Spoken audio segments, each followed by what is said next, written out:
subscribe, like the video, and, if possible, join Patreon. But if you don't have much money, you can support the channel by watching the novels on euroaudiobooks.com. Remember that you can participate in the polls so that your favorite novel gets published for free. Synopsis: Kanto's youngest Elite Four, the owner of a legendary beast, the strongest champion. Maen won countless honors and titles step by step. Mr. Maen, someone broke the news that you beat up children in Viridian Forest when you were young. You are a complete villain.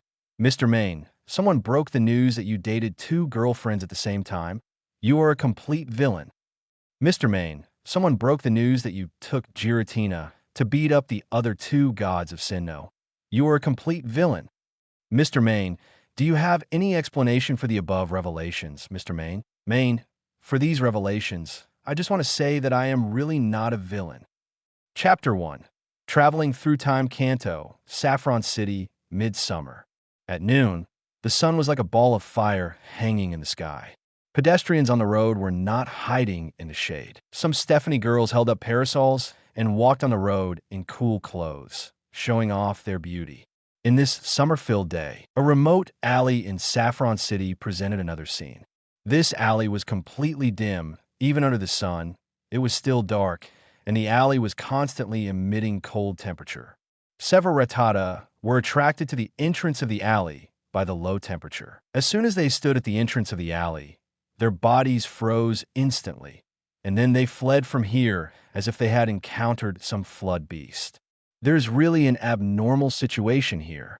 At this moment, a low and slightly hoarse voice of a girl sounded. A woman with golden hair stood at the entrance of the alley with a cold expression, looking at the dim alley in front of her with a relaxed look.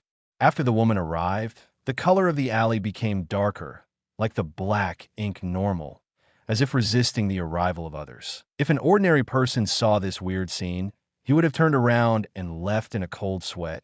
But this woman was not an ordinary person, but Agatha, the future Kanto Elite Four. At this time, she was just 40 years old, and she was far from the appearance of an old woman with a cane in the animation and game. Ignoring the dark environment around her, Agatha slowly walked into the alley.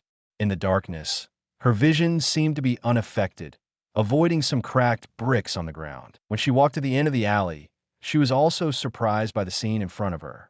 It was not an evil Pokemon, nor a villain on the wanted list, but a baby in swaddling clothes.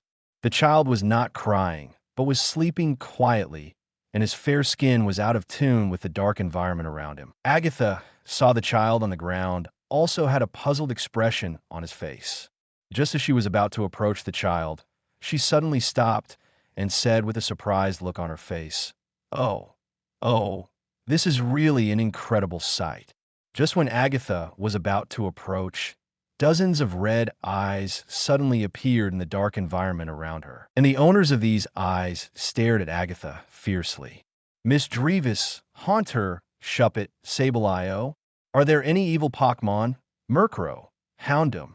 Agatha was not afraid of such malicious eyes, but easily identified the owners of these eyes. These ghosts and evil Pokemon in the alley surrounded the child faintly and kept making threatening sounds, signaling Agatha to leave here immediately. But they seemed to be hesitant and afraid of something, so they did not dare to attack Agatha. "Jinger, is this why you notice something unusual? Is that child attracting you?" Agatha said to herself in the dim alley. Just as Agatha finished speaking, a Pokemon suddenly emerged from her dark shadow on the ground.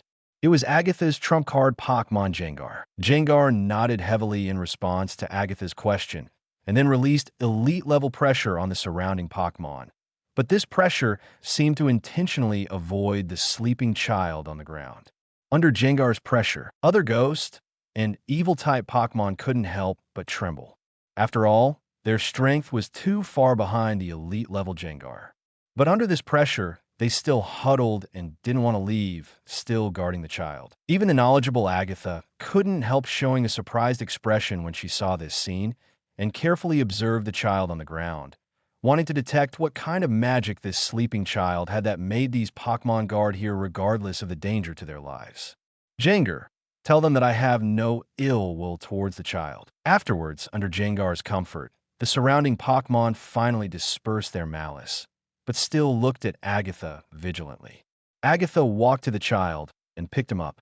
Seeing Agatha's careless look, Jengar next to her immediately showed a worried look. What kind of look is that? I won't hurt this child, and don't you notice that in such a cold environment, this child is still very healthy. This child is not as fragile as you think. Agatha noticed the worried look of her own Jengar and couldn't help rolling her eyes and said. After Agatha finished speaking, she looked at the child in her arms. With fair skin and cute looks and a little ding-ding below, Agatha immediately judged that this child would definitely be a handsome boy when he grows up. Originally, she came to Saffron City to buy something to vent her anger because she had another quarrel with Samuel Oak because of different ideas, but she came to this alley because of her servant Jengar and ended up getting a child. Looking at the sleeping child, Agatha couldn't help but smile on her usually serious face, and then she was ready to leave with the child. As for where to go, of course, to the orphanage. In Agatha's opinion, even if this child is a little magical, she will not adopt the child. After all, she does not have the time and energy to take care of it. At this moment, Jengar, who has a tacit understanding with Agatha, immediately noticed Agatha's thoughts and immediately floated to Agatha's side, gesticulating with his hands and feet. What? You want me to adopt him? Impossible. I don't have the time. Don't act pitiful. It's useless to act pitiful. Okay, I'm afraid of you. But let me make it clear first. You have to take care of this child yourself. Agatha and Jengar left the alley while holding the child, and the dark environment in the alley slowly returned to its original state after Agatha left, as if nothing abnormal had ever happened here. 16 years later, at night, in an old house in Viridian City, Kanto region, a boy with black hair and black eyes was sitting on a chair, reading a book attentively, and his sunny and handsome face could be vaguely seen under the light. However, in contrast to the boy's sunny appearance, the situation around him was extremely dark except for the range of the boy's light, and several pairs of red eyes were faintly seen in the darkness. Even the light on the boy's head was not an ordinary lamp, but a chandelier, and there were ghost Pokémon such as Litwick and Lampent on the table. You know, Chandelier is a Pokémon that absorbs human souls, but this boy seems unaffected and is still reading calmly under the lights. Chapter 2 Innate Ability. The name of the boy reading the book is Maen, and he is also the protagonist of the book. 16 years have passed since he was picked up and adopted by Agatha in the alley. He has grown from a baby to the sunny and handsome boy he is now. Maen also learned where he was reborn as he grew up, which was the Pokémon world he saw in anime and games in his previous life. When Maen first found out that he was in the Pokémon world, he was very excited. Although he didn't know much about games, he had been following the Pokémon anime at that time. But the face of Go-Go was a bit disgusting to him, until Maen knew that the person who adopted him was called Agatha. Maen had a big doubt in his head instantly. In his impression, Agatha was an old woman with a cane and a villain-like face, and she was also one of the Elite Four, not a 40-year-old woman. Then he realized that the timeline of his appearance was much earlier, and even the position of Elite Four was officially established 10 years ago. Among Kanto's current Elite Four, only Agatha, who adopted him, and Fighting Elite Bruno are known to Maen. The remaining two are not Yolongdu and Lorelei in Maren's memory. A few years ago, Maen also asked Agatha about Yolongdu indirectly. Now Maen still remembers Agatha's answer at that time. Yolongdu? Is it the little guy from the Yolong family? He is indeed a talented young man, but he is not an elite. He is only a few years older than you now. It's too early for him to become an elite. Maen gradually understood the current timeline. The characters who became famous in the game and anime before this timeline are still working hard. In addition, the Pokémon Alliance has only announced the Kalos region. The Alola and Galar regions have not been announced on the internet at all, and it seems that they are still unknown. At this moment, Maen, who was flipping through a book, suddenly felt his hand being grabbed by something. He saw a Dusknoir slowly emerging from the darkness and grabbing Maren's wrist. Noticing Maen's gaze, Dark Knight's spirit shook his head, then pointed at his wrist with his finger and made a rest gesture, with a worried look on his red eye. Maen couldn't help but laugh helplessly at Dark Night Spirit's appearance. I'm already 16 years old, not the child I used to be, and it's too early to rest at this point. Dusknoir couldn't help scratching his head in the face of Maen's complaints, showing an embarrassed look. If ordinary people saw Dusknoir like this, they would probably drop their jaws in shock. You know, Dusknoir has always been a mysterious and terrifying existence in people's hearts. After all, according to legend, Dusknoir has the ability to take people's souls to the underworld. Maen couldn't help but laugh at Dusknoir's appearance. In Maen's opinion, Ghost is no different from other Pokémon. As long as you get to know these Pokémon, they still have a cute side. At this time, a pink and thick tongue suddenly appeared from the shadows, and then licked Ma-Un's face, licking Ma-Un's forehead along his chin. After successfully attacking Ma-Un, the owner of the tongue, a chubby Jengar, floated in the air with a smug expression, and his happy eyes narrowed into two slits. Ma-Un wiped the saliva on his face with his sleeve and said helplessly, "Jengar, how old are you? Why are you still naughty like a child? But since you appear, does it mean that Grandma Agatha is back too?" Jengar nodded quickly, then floated in front of Ma-Un, leading Ma into the reception room of the ancient house. When he arrived at the reception room, Ma-Un saw the only person who could be regarded as his family in his 2 lives, Agatha Elite, one of the Kanto Elite Four. Agatha Elite is now nearly 60 years old, and her current appearance gradually overlaps with the image in Ma-Un's memory animation in-game. Agatha Elite, who was sitting on the sofa drinking tea, saw Ma-Un coming, and a little smile appeared on her serious face. She pointed at the sofa opposite with the cane beside her, motioning Ma-Un to come and sit down, and said to Jengar unhappily, "Did you go to tease Ma-Un again? No wonder you came a little late." Jengar scratched his head embarrassedly when he heard Agatha's words, and then hid in Agatha's shadow. "It's been a few months since we last met.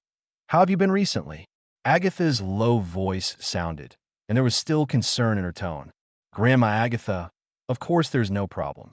I'm 16 years old, not a child. Besides, there are Dusknoir and the others, so there's no problem at all. Yes, I'm 16 years old. It's been 16 years in a blink of an eye." Agatha looked at Ma-Un's face and remembered the child she picked up in the alley 16 years ago, and a look of reminiscence appeared on her face. "By the way, how is your ability? Have you mastered it?" Agatha Elite suddenly thought of something and asked Ma-Un worriedly. "No problem. I have mastered it completely." Ma-Un stretched out his right hand with his palm facing up. As Ma-Un's voice fell, a dark shadow ball floated on Ma-Un's palm. After Ma-Un was reborn, he confirmed that he had no system, but he had another innate ability, which was also the golden finger of his rebirth. At first, Ma-Un was surprised to know that he had special abilities, but soon he was relieved. After all, the Pokémon world is not without special abilities, such as the power of Evergreen, the power of Wave, Psychic, and the power of Super Conquer. On the contrary, Ma-Un was relieved when he knew that he had a golden finger. After all, as a protagonist, he can't do without some special skills. However, Ma-Un's ability is somewhat different. After all, he didn't remember seeing anyone with his ability in Jieling's world. Ma-Un speculated that he might have a special mental power because of his rebirth, which gave rise to his own unique ability.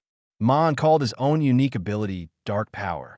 Chapter 3 Agatha Elite Maen's dark power has no special manifestations at ordinary times. At most, it has a strong attraction to ghost and dark Pokémon, and these two attribute Pokémon have a particularly high favorability towards Maen.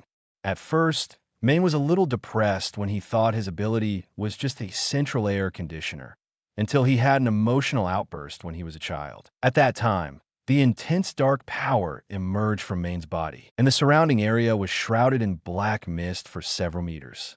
The ghost and dark Pokémon around Maen at that time absorbed this mist, and their strength soared. But at the same time, their rationality began to lose control. If Maen had not had an adult soul in his body and had concentrated his mind and time to control this power, these Pokémon would probably have gone crazy and attacked the residents around him. However, although he controlled his ability from that day on, Maen was also taken away from the urban residential area by Agatha and came to this ancient villa in the suburbs. Since then, Maen has consciously tried to train his dark power. With continuous training, he gradually understood the dark power. This dark power can not only attract ghost and dark Pokemon, but also has a little attraction to poison Pokemon, but not as strong as ghost and dark. It has no attraction to other attributes, but it will not disgust other Pokemon, just like usual. As he grew up, Maen found that his dark power was also increasing. When he was a child, the growth rate was the largest. When he was 15 years old, Maen could clearly feel that the growth rate had become stable. But even so, Maen, who successfully mastered this dark power, found that he was half a Pokemon, and the floating shadow ball in his hand was the biggest proof. However, the most powerful point of the dark power is that this energy can actually assist Pokemon in growth, although it is only effective for the 3 attribute Pokemon mentioned above. Even so, if this ability is spread, I am afraid that Maen will be caught by some people with bad intentions as experimental materials immediately. Maen himself has also tested it privately. Ghost and evil Pokemon that stay around him for a long time grow much faster than normal ones. Pokemon like Miss Drevis, which needs to absorb people's fear to grow, or Pokemon like Litwick, which needs human souls, can grow quickly just by following Maen and absorbing the dark power that is scattered. So far, the only people who know about Maen's ability are Agatha and Maen himself, in addition to the Pokemon living in the house. After 16 years of getting along, Agatha has long regarded Maen as her own grandson and successor. Not only does she not covet Maen's ability, but she has been helping Maen hide the dark power. You must know that when Maen's emotions exploded and released the dark power, there were many trainers and Pokemon in Viridian City, and a few people still sensed the abnormality. But in the end, they were all successfully covered up by Agatha, elite with reasons.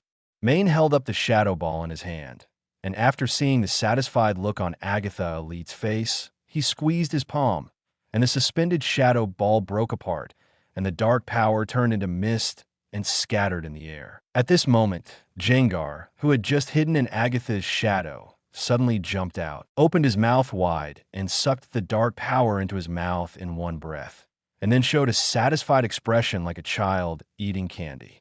Jengar looked at the teasing expressions of Agatha and Maen, and his originally black and purple face actually showed a little blush, and shyly hid back in Agatha's shadow again. As the socially dead Jengar drilled back into the shadow, the scene fell into silence again. Agatha Elite looked at Maen's hesitant expression, guessed Maen's thoughts in her heart, and said slowly, "Don't say it. I know what you want to say. So, I have one last question. Maen, tell me, what is your dream?" As Agatha finished speaking, an unprecedented serious expression appeared on her old face, and a pressure from the Elite was on Maen. Noticing Agatha's serious expression and the pressure from the Elite, Maen's expression became firm, and he said in a firm tone, "Become the strongest trainer." Hearing Maen's words, the serious expression on Agatha Elite's face disappeared, and she smiled. She nodded with satisfaction at Maen's answer and said, "Then go." Agatha Elite looked at Maen's firm expression and remembered how she looked when she was young. The expression on her face was exactly the same as Maen's. Although she wanted to keep Maen by her side, she knew that nothing could stop her from pursuing her dreams. By the way, Grandma Agatha, if I just said that I want to be the best Pokemon researcher, would you hit me? At this moment, Maen seemed to have thought of something and said something to his death. Hearing Maen's words, Agatha's smiling face was instantly covered with ice, and the air temperature around her seemed to drop a lot.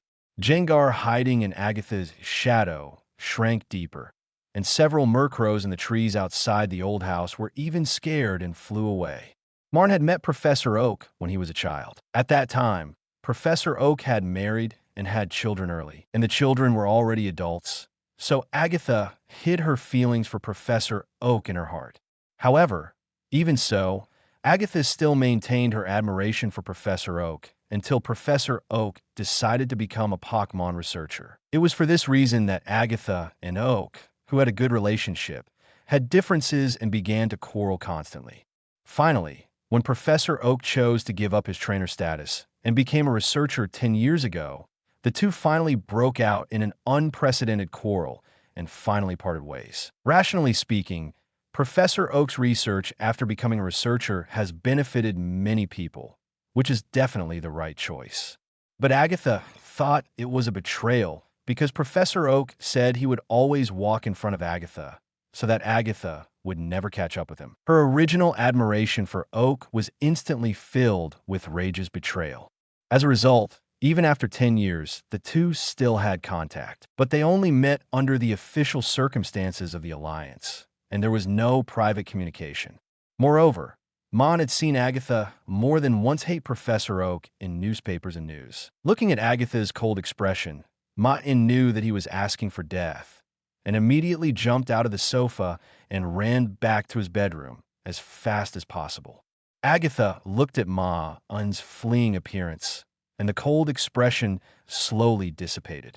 A look of hesitation appeared on her face. Finally, she sighed deeply, then took out paper and pen, and after hesitating for a long time, she still picked up the pen and wrote the text.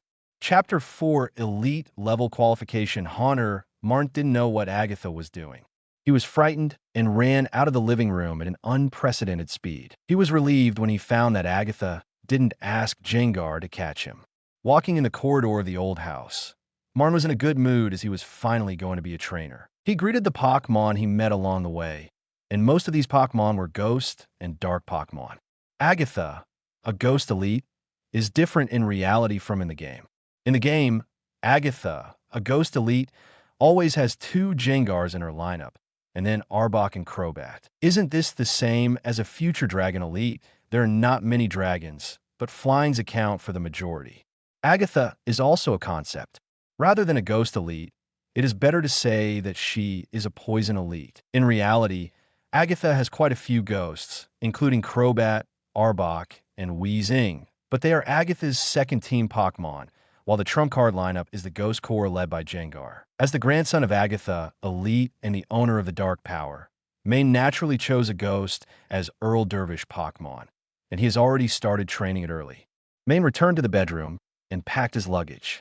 In the Pokémon world, there is a black technology called Space Backpack. Although the capacity is limited, it is more than enough to pack a tent in the wild, clothes for daily use, and emergency medicines. You can go on a trip tomorrow. You are so excited. Maen, who was packing his luggage, said to himself in the empty bedroom. As soon as the voice fell, a haunter emerged from under Maen's shadow, nodded excitedly, and his eyes were full of expectations for going out for a trip. The color of this haunter is not the normal purple, but the ink-like black, and it is also Maren's Earl Dervish Pokémon. At the age of 15, Maen finally mastered the Dark Power and chose the Earl Dervish Pokémon, and the Pokémon he chose was the offspring of Agatha, Elite's trump card Jengar. As the offspring of Jengar, the talent of this Ghastly can be imagined, and it is an elite level qualification at birth. Maen chose Ghastly not only because of the qualification, but also because Maen particularly likes Ghastly's final form Jengar. After all, who doesn't want a chubby Jengar that can be used as an air conditioner in summer and can also store items? When Ghastly was a child, Maen deliberately used the Dark Power to help Ghastly grow. Ghastly's original color was the same as a normal Ghastly. Under Maren's long-term cultivation of the Dark Power, the color began to change. The purple smoke around him also turned black, and after it evolved into a haunter 2 months ago, the color completely turned black. The power of darkness brings not only color changes, but also growth and strength. The real world does not have the level mechanism in the game, but there is still a clear division of strength. Except for the infancy of Pokémon when they're just born, the various stages of strength are divided into novice level, ordinary level, senior level, elite level, gym level, quasi-elite, elite, champion, and master. And now Maen's haunter is at the beginning of the elite level. Elite level Pokémon is the limit of what ordinary people can cultivate without adventures, and elite level trainers are the existence that ordinary people need to look up to. After packing his luggage, Maen, lying on the bed, couldn't fall asleep for a long time, his eyes looking at the ceiling, but his heart was full of expectations for unknown travel.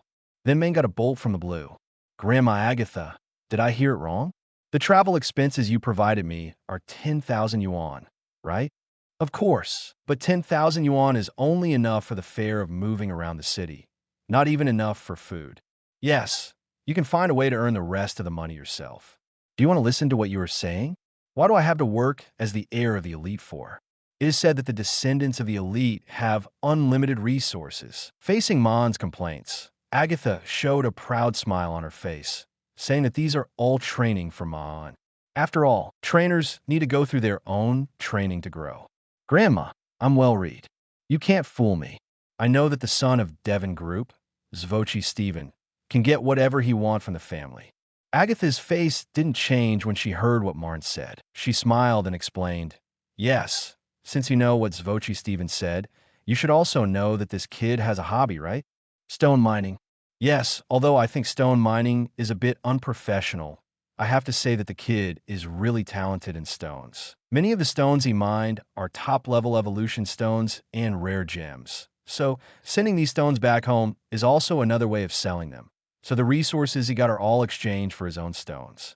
If you can find top-quality evolution stones and gems, please mail them to me, and I will give you a reasonable price." Maen was defeated and reluctantly accepted that he could only start his trainer life from scratch.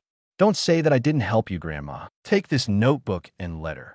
Agatha said this with a hesitant look on her face, but still handed it to Maen. Maen took the notebook and the letter, and saw that the notebook was written with the Ghost Pokemon training manual. He opened it and found that it contained some of Agatha's experience in training Pokemon, as well as the training methods of moves. Maen knew that if this notebook was put on the auction house, it might be sold at the price of a quasi-god Pokemon. After all, it was an elite notebook, and Maen couldn't understand the letter. After all, there was not only the name of the sender, but also the name of the recipient. "Take this letter and go to Pallet Town to give it to Samuel Oak. If you understand, get out of here."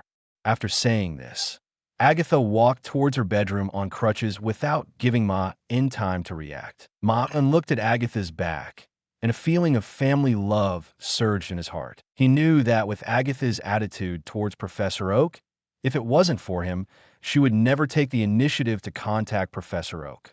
Chapter 5: Pallet Town, Kanto Region. Pallet Town is located in the west of Kanto region and is a small rural town. Originally, this town was not a famous place in Kanto region because there were too many rural towns like this, and it was far less famous than the big cities in Kanto, such as Saffron City and Deadwood City. But when Professor Oak moved the laboratory here 10 years ago, it suddenly changed from an unknown place to a famous town. The previous name of Pallet Town was not this, but pure White Town. Because of Professor Oak's great-great-grandfather, it was specially renamed Pallet Town.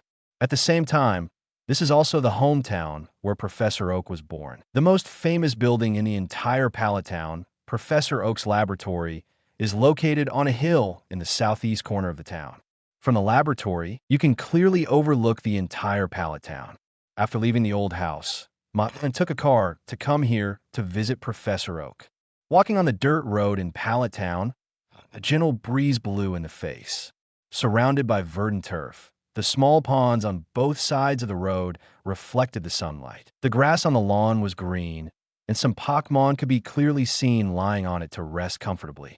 This town truly represents what it is like for people and Pokemon to live in harmony.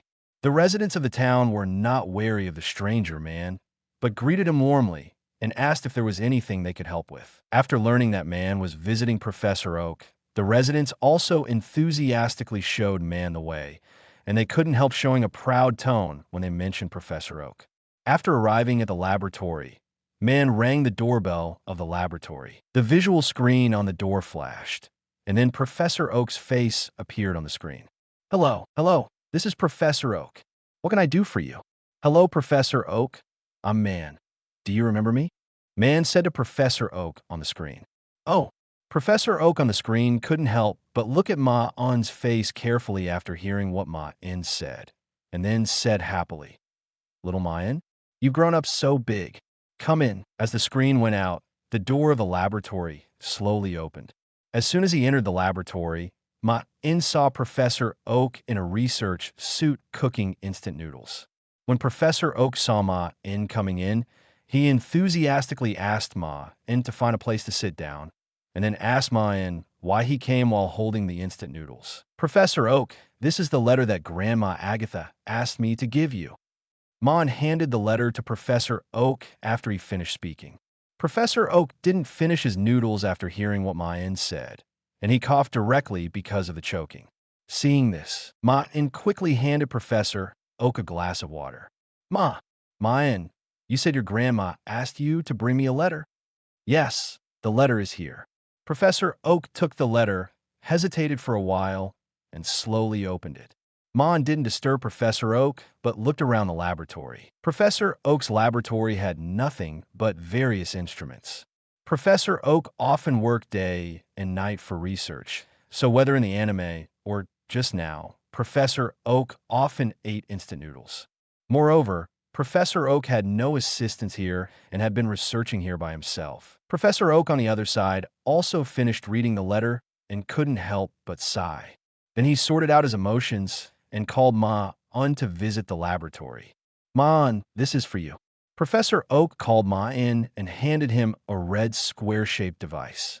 As soon as Maen took the device, his eyes showed a look of shock. Professor Oak noticed Maen's expression and explained to him, "This thing is the Pokemon Pokédex developed by Devon Company, Sylph Company, and Professor Oak's laboratory to promote the communication and development of each region and facilitate the communication between trainers. It is still in the testing stage and is only circulated among the internal staff of the Alliance, but the functions are still very powerful." Then Professor Oak demonstrated the various functions of this device to Maen, including Pokemon Atlas, Region Map, Trainer's Identity Proof, and bank account binding functions. In short, this device is equivalent to an enhanced version of a smartphone. The more Maen listened, the more familiar he felt, and his face became a little weird. Isn't this thing the Pokemon Pokédex? But compared to the anime, this thing has more functions and is more comprehensive. But Pokemon is a very mysterious creature. The Pokemon information stored on the Pokédex is not very comprehensive. If you need a Pokemon that is not displayed, remember to scan it and send me the information and pictures. And Maen, if you need my help, you can contact me at any time. The Pokédex has saved my contact information, and it is free to use this Pokédex to enter the Pokemon Center for treatment and food and lodging. Really? Professor Oak, of course it's true. If you have anything you don't understand, you can ask me. Not this. I'm talking about free food and lodging. Is it true? Professor Oak was puzzled. After talking for so long, you only care about the free food and lodging issue. This is obviously the least important thing. Seeing Professor Oak's expression, Maen also felt that he had acted a little too much just now, and said, "Professor Oak, I just have a question to ask you. Please help me see if there is anything wrong with my Haunter's body." After Maen finished speaking, Haunter in the shadow suddenly jumped out and then licked Professor Oak. Professor Oak, who was licked by Haunter, felt numb at the time, physically. However, even so, Professor Oak looked at Haunter's unusual color, and his eyes couldn't help but burst out with the brilliance of a researcher exploring the unknown. As a researcher, he saw at a glance that Haunter's color was not a natural color, but an acquired color. Your Haunter looks good, his spirit and contest condition are very good, and his lick is also very powerful. It doesn't seem like there is something wrong with his body. A more detailed test requires instrument testing. So Maen, can you give her Haunter a full body test? Maen naturally had no reason to refuse, but the test would take time. Professor Oak, who was worried that Maen would be bored, told him that there were Pokemon in the yard behind the laboratory, and he could go and see those Pokemon to kill time. Chapter 6. Ash and Gary in childhood, the courtyard of Professor Oak's laboratory was specially built at a great cost. Not only is the space very large, but it is also divided into different areas for Pokemon of different attributes. There are areas for rock-type Pokemon, deserts for ground-type Pokemon, and fire-type Pokemon, as well as grasslands and several ponds. Maen even saw the Kanto Pokemon running and playing with each other. These Pokemon just looked at the stranger Maen curiously for a few times, and then continued to play. The running Pokemon would be worth millions if put on the auction house, but now they were just roaming around in the open space. As for the robbery, Maen knew that Professor Oak was a trainer before, and Maen could clearly see a Dragonite enjoying the cool under the big tree. After seeing his grandmother's elite-level Jengar, Maen could clearly judge that the strength of the Dragonite was 100% elite level. Dragonite only looked at Maen curiously after seeing him, and then continued to rest comfortably. After all, the one who could enter Professor Oak's laboratory must be Professor Oak's acquaintance, not a bad guy. Maen looked at the fat in front of him and couldn't help but approach curiously, then stretched out his finger and touched the fat yellow belly. Soft and elastic. Dragonite stretched out his hand and slapped Maen's finger away with a helpless expression on his face. Maen did not hesitate, took out the snacks he brought with him, and handed them to Dragonite. Smelling the snacks, Dragonite's helpless expression became happy, took the snacks handed by Maen, and ate happily, completely ignoring Maen's evil hands. The Pokemon playing nearby smelled the snacks and all surrounded Maen. Maen naturally accepted them all, fed them one by one, and touched them all, and at the same time scored the feel of these Pokemon in his heart. The final result was that the Garlic Turtle ranked last. On the other side, after Haunter's test was over, Professor Oak told Maen, "Haunter's body is very good. Not only is his contest condition better than ordinary Haunter's, but his Ghost-type energy is also extraordinary. In addition, the power of his Ghost-type, Dark-type, and Poison-type skills is also much stronger. What about his mental condition?" Mental condition? Does Haunter look like he has a mental contest condition problem? Oak pointed at Haunter, who was making faces at other Pokemon in the courtyard, and said. Maen was secretly relieved when he saw the smile on Haunter's face. Now he can use the power of Shadow with confidence. By the way, I have sent Haunter's detailed information to your Pokédex.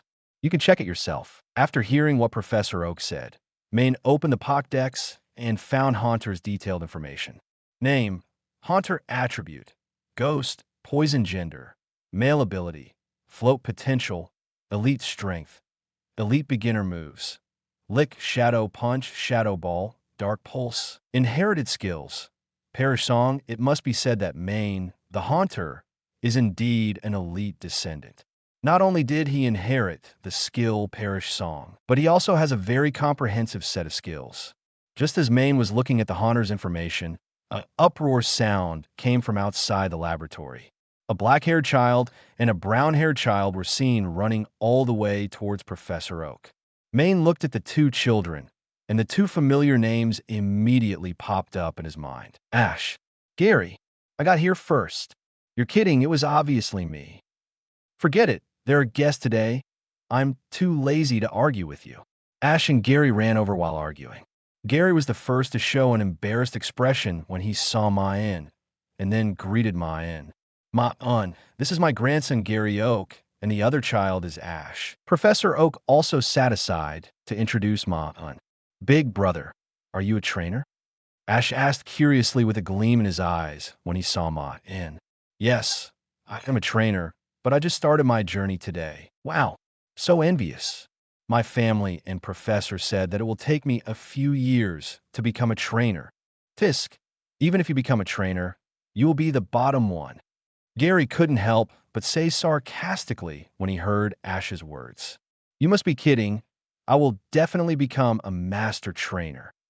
As they talked, Ash and Gary quarreled again. On the other side, Maen chatted with Professor Oak for a few more words and then said goodbye.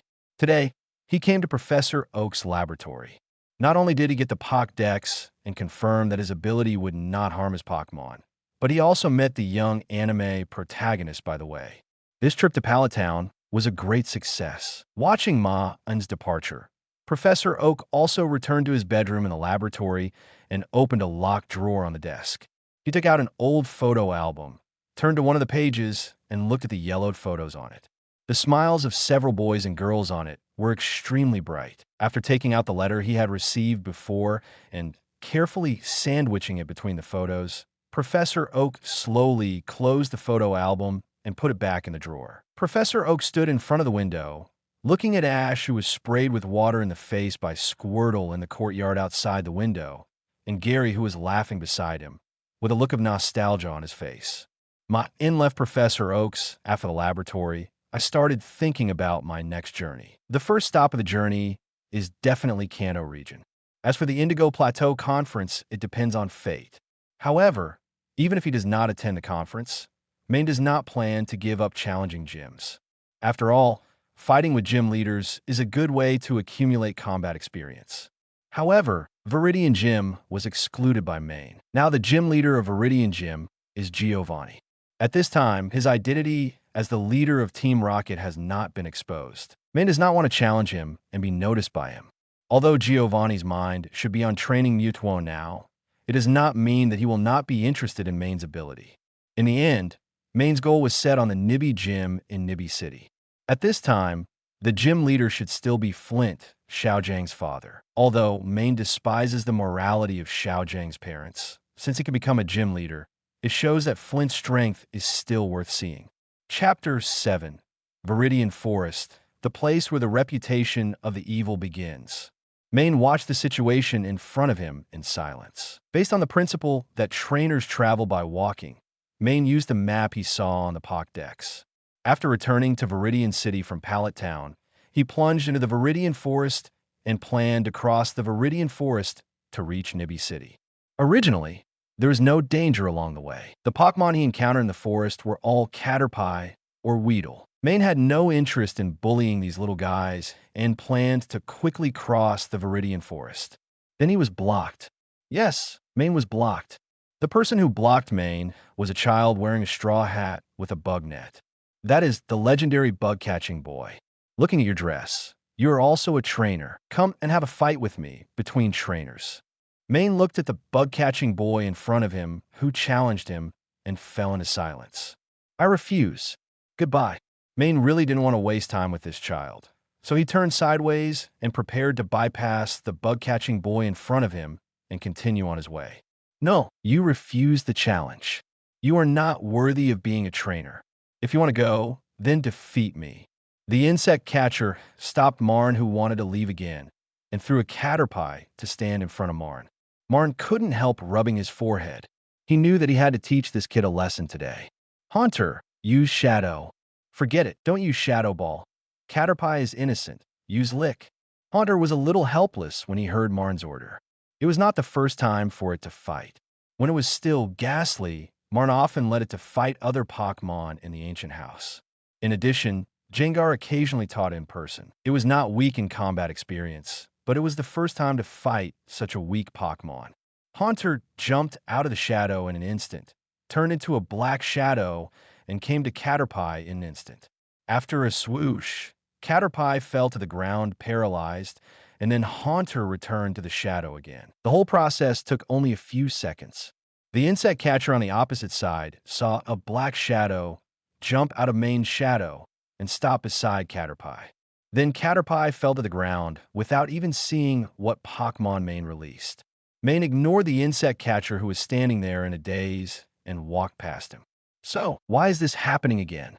Maen looked at the two children blocking his way and said to himself, "Brother, this guy is bullying me. Let him see how powerful you are." The insect catcher who had just been defeated blocked Maen again, but this time there was a child wearing samurai armor beside him. "You are the one who bullies the weak. Let me teach you a lesson now." The samurai boy took out a toy knife and pointed it at Maen. Then, regardless of whether Maen agreed or not, he released a pincer and blocked Maen again. "Good job, you naughty kids, you succeeded in irritating me. You initiated the challenge. So it doesn't matter if it casts a shadow on your dream of becoming a trainer." A layer of black mist appeared on Maen's body, and the two naughty kids were immediately trembling with fear when they saw the haze on Maen. Haunter, Shadow Claw. Haunter emerged from Maen's shadow, wrapped in haze, revealing only two red eyes. Then Haunter stretched out his right hand to grab Pincer. Dark energy formed a huge claw in the air. The skills released by Haunter, who was cultivated by Maen's dark power, changed slightly. 3 dark claw marks wrapped in haze were drawn in the air. They were more powerful than ordinary shadows and looked more weird visually. As the attack hit Pinsir, who was stunned in place, Pinsir's body flew out directly under this attack and fell to the ground, losing his ability to fight. The 2 bear children were in contact with this kind of battle for the first time since they were young. They stood there with their mouths wide open. Maen came to the 2 bear children, patted their heads, grinned with a malicious smile on his face, and said, "Do you still want to block me?" The 2 bear children's heads shook like rattles in an instant, and they didn't dare to speak at all under Maen's malicious smile. "That's good. If you want to retaliate, you are welcome anytime. I am the trainer of Pallet Town." After saying that, Maen left the 2 naughty kids, and Haunter also flew towards Maen quickly.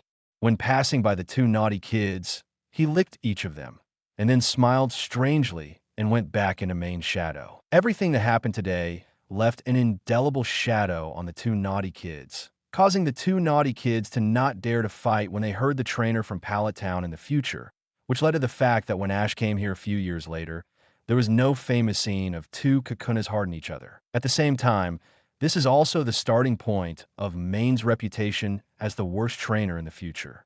Without the interruption of the naughty kids, Maen rushed to Nibby City in the afternoon. The appearance of Nibby Gym looks like a house made of stone, so it is very conspicuous, and Maen easily found Nibby Gym. The door of the gym was not locked, and Maen opened the door with just a light push. Although the interior of the gym was dark, Maen didn't care, but walked in directly. "Oh, has the challenger finally arrived this time?" A low voice suddenly sounded in the darkness, and with the sound of a switch clicking, all the lights in the entire Nibby Gym turned on. Maen looked in the direction of the sound and saw a hedgehog-headed, sleepy-eyed man sitting cross-legged on a boulder. "I am Flint, the gym leader of Nibby City. What's your name, challenger?" "Maen." The gym battle seems to use 2 Pokemon. The challenger can replace the Pokemon with Solation, but the gym leader cannot be replaced. If the 2 Pokemon of either side cannot fight, it will be judged as a failure. Do you have any objections? No. Okay, let's start. Flint stood up and snapped his fingers. The raised rock floors on both sides of the gym began to move towards the middle, and finally slowly merged to form an artificial rock battlefield. Chapter 8 Nibby Gym. Flint, as the venue was assembled, Flint also stood up from the stone and jumped down, standing on the other side of the venue, shouting, "The battle begins, it's you, Geodude." Seeing Flint send out Geodude, Maen knew that Flint probably regarded him as the most basic newbie, but Maen did not explain, but directly called Haunter out of the shadows. Flint on the other side was surprised to see Maen's Haunter, which was unusual in color and a size larger than the ordinary Haunter. As the gym leader, Flint immediately found that Haunter had reached the elite level, and his face showed a helpless expression and said, "I say, Maen, are you really a rookie trainer? Well, I should be considered. After all, I just started traveling today. Are all rookie trainers so aggressive now? They come out with elite Pokemon, and they are ghost type." Flint thought about his own child, Xiaojing, and wondered if he should also strengthen his child, so that his gym badge would not be taken away by others after he ran away. Well, it was decided. Let's delay the escape plan for a while, and strengthen Xiaojing's training first, so that he can defend the gym longer.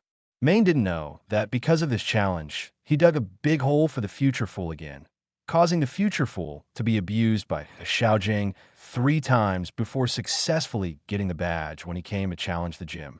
In addition, the battle on the field ended quickly. Geodude was okay against some trainers who had just gone out to travel, but there was a gap when dealing with Maen's Haunter. He was directly defeated by Haunter's Shadow Claw and fell to the ground and lost his ability to fight. "Since you are not an ordinary trainer, I will be serious. Go Golem." Flint had been mentally prepared for the result. He quickly took back Geodude and then released a new Pokemon. With a loud bang, a golem hit the rock field and roared growl. Maen finally got serious because this battle was a real fight between trainers, and the previous one was just a beating of a naughty child. Golem, use rollout attack. The golem's originally round body shrank into a stone ball after hearing the command, and then rushed towards Haunter at high speed. Haunter, use Shadow Ball. Although the golem's rollout was very fast, it was not enough to make Maen panic. Haunter laughed strangely, clenched his hands, and dark energy gathered in the palms of his hands, and then a dark energy ball was thrown directly at the golem. The shadow ball was so fast that it hit the golem head-on, knocking the golem's body away. My golem's defense is not vegetarian. Cheer up and use heavy slam. The golem that was originally knocked away shrank again in the air, emitting white light all over its body. At the same time, Assist took advantage of the gravity and smashed down towards the Haunter below like a meteorite normal, much faster than the previous rollout. Haunter, protect! A white light shield suddenly appeared in front of the Haunter, and then the golem's body hit the light shield heavily, making a loud noise. With the protect skill, Haunter successfully resisted the golem's attack, and at the same time, the impact of Assist quickly distanced himself from the golem. Haunter Haze. Normal Haunter can only learn Haze through inherited skills, but Maen's Haunter learned it autonomously with the help of the Dark Power. But the attribute changed from Ice-type skills to Ghost-type, and the ability of Pokemon on the field could not be modified. But Haunter's Haze is very effective in blocking vision, and Haunter himself will not be affected by Haze.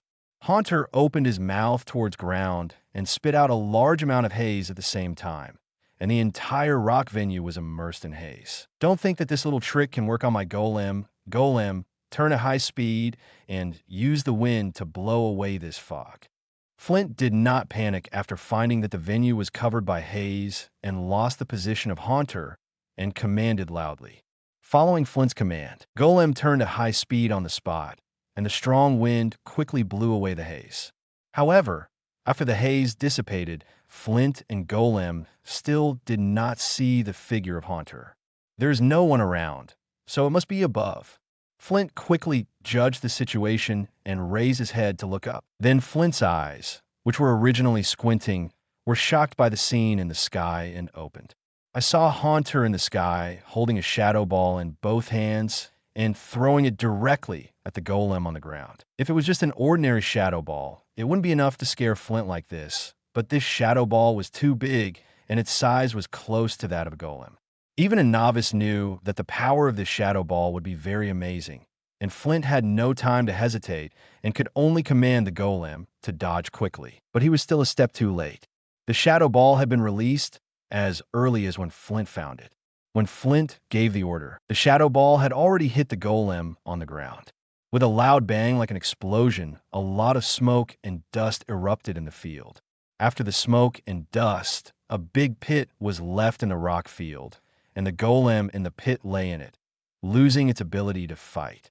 The golem can't fight. The winner of the second game is the challenger Maen. The referee on the sidelines also raised the flag after being surprised and announced the winner of the battle. Seeing that the golem had lost its ability to fight, Flint whispered that he had worked hard, and then took back the golem in the pit. Flint saw Maen and Haunter high-fiving on the other side, and he calmed down and walked towards Maen. Chapter 9. First victory in Agatha's protective role. Congratulations, Maen, you won. This is the Boulder Badge of the Nibby Gym. This is your first time challenging a gym, so you can take this badge box as well. After Flint came to Maen, he took out a box from his arms and handed it to Maen. Maen opened the box and saw the Boulder Badge already placed inside, and also thanked Flint. Maen knew that Flint did not use all his strength in this battle. After all, the basic requirement for being a gym leader is to have a gym-level Pokemon, and that Golem may be Flint's main force, but it is definitely not as good as Trump Card. After chatting with Flint for a few more words, seeing that it was getting dark, Maen said goodbye and prepared to return to the Pokemon Center to rest for a night and set off tomorrow. Maen, let me give you a tip.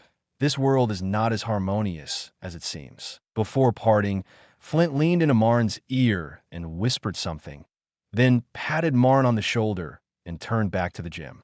Maen did not refute Flint's words, because although the Pokemon world in the anime looks beautiful, Maen knows that anime is anime and reality is reality. Maen, who has lived in this world for 16 years, has long known that this world is not so harmonious. People like the Rocket Trio are only a minority. Most people who join the Black Group have blood on their hands, either Pokemon or human. Moreover, the top leaders of the Alliance are not so glorious and upright. Prophets are the first issue that those top leaders consider. The video of the battle between Maen and Flint was quickly passed to the top leaders of the Alliance. The referees on the sidelines of each gym are all assigned by the Alliance.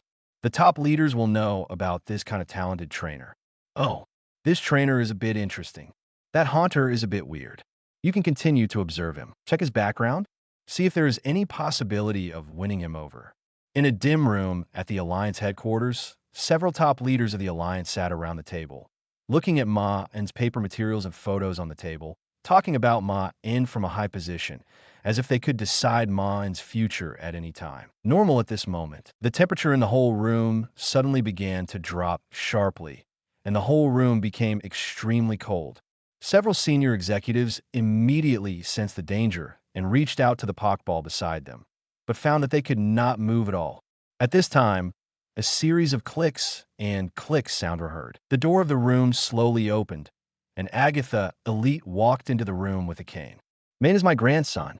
Whether it is a head-on battle or using strategies, it is up to you. If the child can't stop him, it's his incompetence. But if you dare to come up with those disgusting tricks, I don't mind cleaning up you bunch of trash. Agatha's low voice echoed in the room. The faces of several senior executives who were immobilized were already sweating profusely, and they could only use their eyes to indicate that they agreed to Agatha's request. After seeing the expressions of these senior executives, Agatha snorted coldly and slowly left the room with a cane. After Agatha walked away, the temperature in the room slowly returned to normal, and the sense of danger disappeared. These senior executives will not doubt Agatha's words. For the Alliance, the death of a few ordinary senior executives is just a matter of time. The lower families will replace them anyway. However, Agatha, Elite, cannot be replaced casually. Elite 4 represents not only the symbol of region, but also the proof of strength. You should know that there are many trainers with Elite Pokemon, but there are only 4 positions for Kanto Elite 4, because all trainers who can reach these 4 positions have defeated all obstacles step by step to ascend to the throne of Elite, especially Ghost Elite like Agatha, who can't defend against all kinds of weird means when they really start fighting.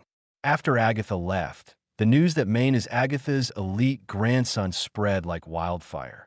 Although no one among ordinary trainers knew about it, the Alliance's top leaders, some families and companies all received the news. After that, they did not stop observing Maen, but no one dared to act rashly. After all, not everyone is willing to provoke an Elite Four. Viridian Jim Giovanni tapped lightly on the table, and Maen's information was placed on the table. It's a pity that he's Agatha's grandson. Otherwise, we could try to recruit him into Team Rocket. But forget it. He's just a kid with some talent at best. The most important thing now is the research on Mutwo. This is the future of Team Rocket. Thinking of this, Giovanni left the gym through the secret passage and took the vehicle to the new island to see the progress of Mutwo research. On the other side, Maen had no idea what happened to Alliance. He was now an empty moon between Nibby City and Cerulean City. Legend has it that Pokemon Clefairy and Rare Moonstone live in Empty Moon. Maen came here not for Clefairy, but for Moonstone. You have to know that Maen didn't have much money when he traveled. If he could find 2 Moonstones to sell, he could enjoy it for a while. Without a flying Pokemon to ride, Empty Moon is difficult to cross, so traveling between Nibby City and Cerulean City requires passing through the cave in Empty Moon. Because of the complex environment and huge mountain of Empty Moon and a lack of signal in the cave, many trainers lose contact here every year. Despite this, there are still many trainers who come here to explore the secrets. Not to mention the legendary Clefairy and Moonstone. Even some rare fossils and gems can still be sold for some money. Maen walked in the cave with the flashlight that came with the Pokédex, and the Haunter on the other side hid in the shadows of the surrounding walls to help Ma and be alert to possible dangers. When Maen was in the old house, he would read some books about the Pokemon world when he had nothing to do. Although he didn't know much about some niche knowledge, he could still identify some basic evolution stones or fossils. During the journey, Maen also found some fossils, but most of them were defective products, not very good in appearance, and worthless and he didn't find any moonstone at all.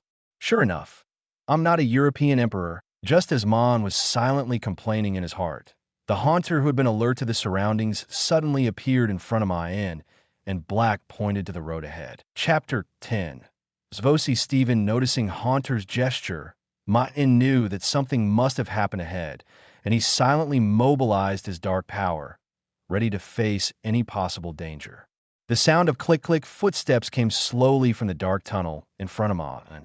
Wait, I have no ill intentions. Just as Maen was ready to go, a voice came from the darkness ahead.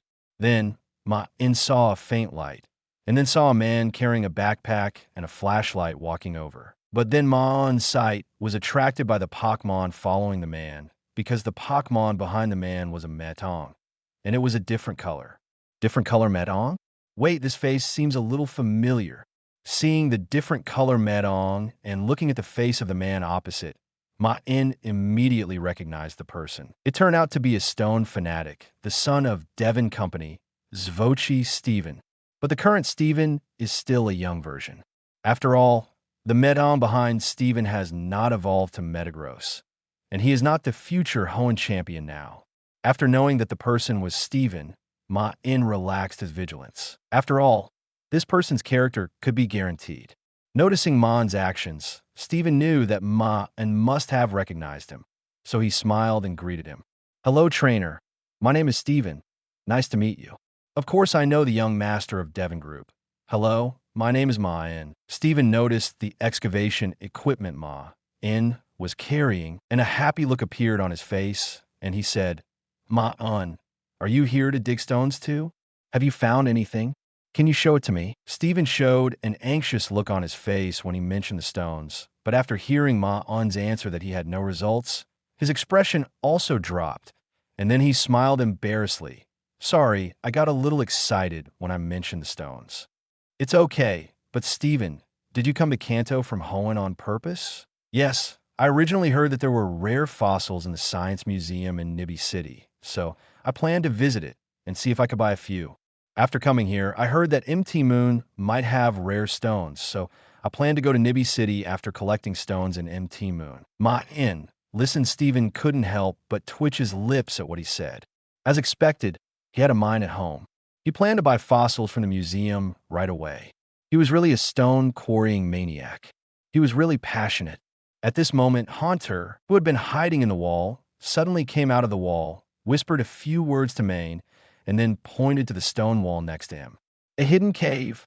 Maen, who had the power of darkness, could easily sense the emotions and general words of ghost and dark Pokemon, so he quickly understood what Haunter meant. It turned out that Haunter was not idle when Maen and Stephen were chatting just now.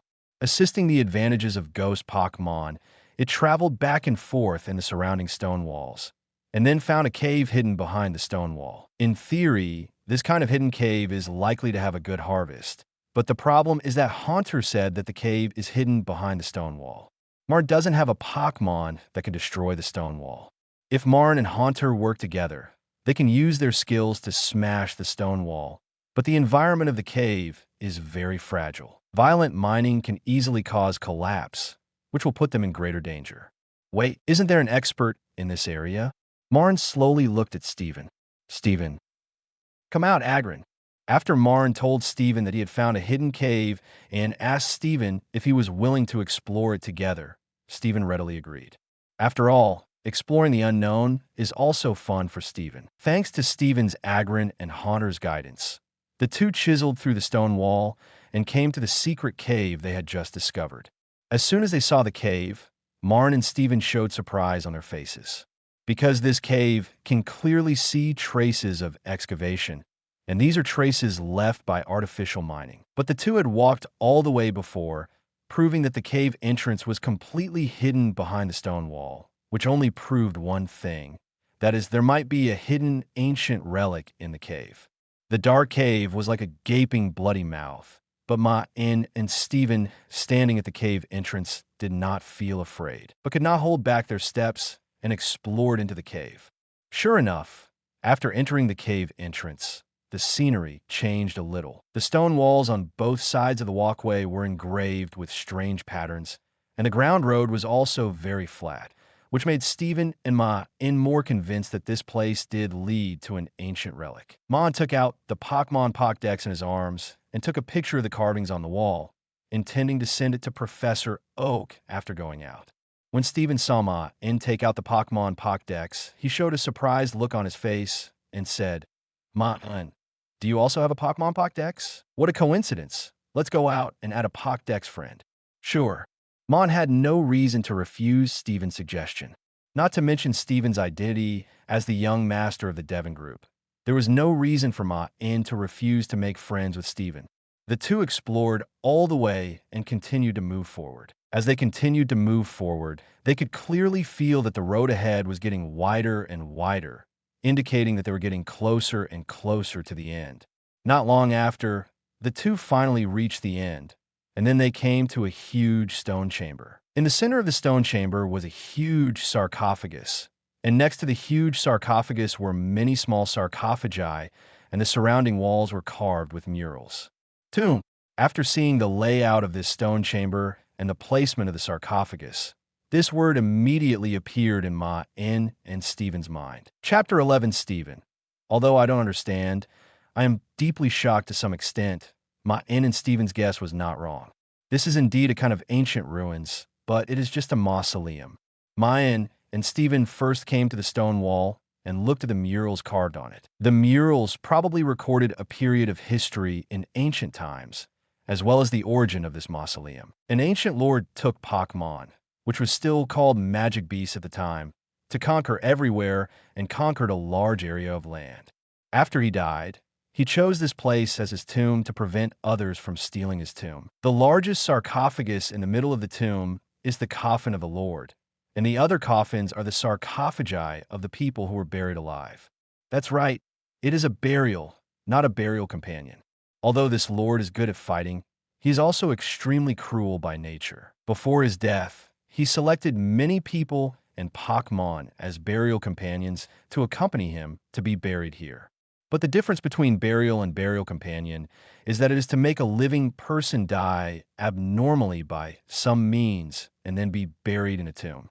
There are two forms, voluntary or forced, and most of these people were coerced. In the case of death due to coercion, the deceased will naturally have strong resentment, and this resentment will easily form a powerful ghost Pokemon.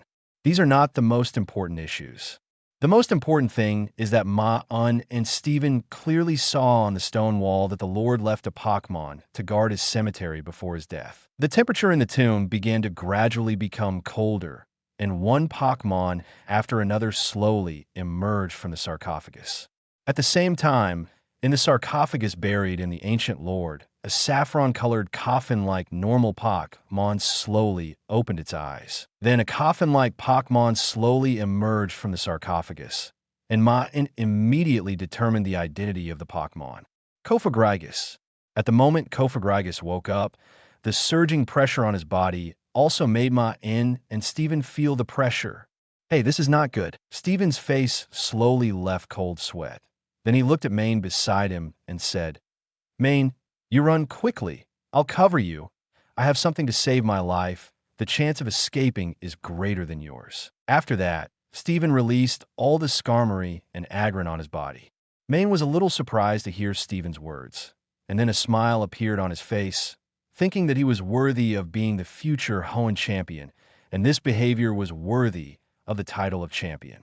But Maen's figure did not move, but still stood beside Stephen. Seeing that Maen did not run away, Stephen was a little surprised. After all, not everyone is not afraid of danger, but then he smiled, and he recognized Maen as a friend in his heart.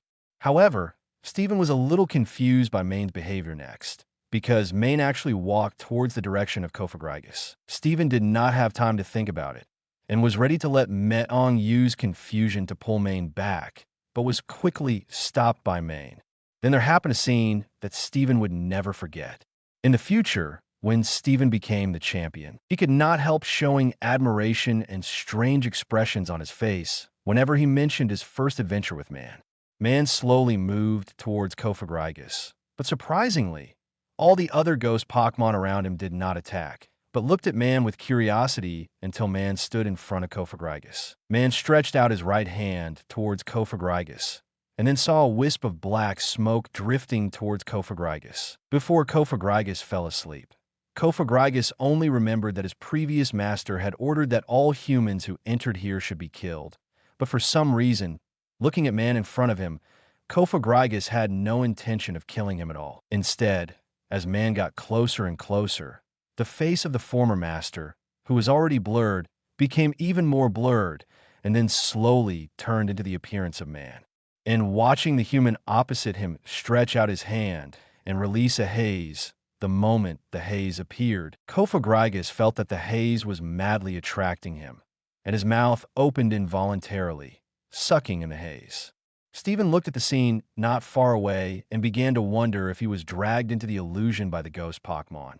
But after asking Medong if he was hit by a skill, he was sure that what was happening in front of him was not a dream. Stephen, who thought he was going to experience a fierce battle, saw Maen walk in front of Cophagraigus, and then after releasing a haze, the opposite Cophagraigus changed. The murderous Cophagraigus was now surrounding Maen and constantly gesturing something, and his scarlet eyes were narrowed into a slit with joy, and other ghost Pokemon were all circling around Maen, and those who didn't know would think that this was not a tomb, but a meadow for a spring outing. Stephen watched Maen and Cophagraigus communicate for a while, and then walked back to him, followed by the ghost Pokemon. Stephen, it's done. No need to fight. I've already made an agreement with Cophagraigus. They won't attack us. Great. Are we ready to leave then? It seems there's nothing to explore here. Stephen breathed a sigh of relief when he heard Maen's words. After all, although he wasn't afraid of the other Pokemon in the tomb, the pressure from Cophagraigus was still a bit great. Stephen speculated that Cophagraigus should have reached the late stage of quasi-elite, only one step away from elite. Leave? Why leave? Haven't you looked inside those sarcophagi yet, Stephen? Stephen couldn't help but dig his ears when he heard Maen's words, suspecting that there was something wrong with his ears. He really wanted to ask Maen if he wanted to hear what he was saying.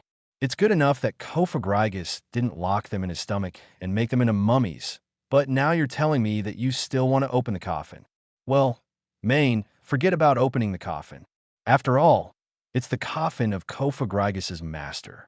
It will be angry. No, Cophagraigus, can we open the sarcophagus?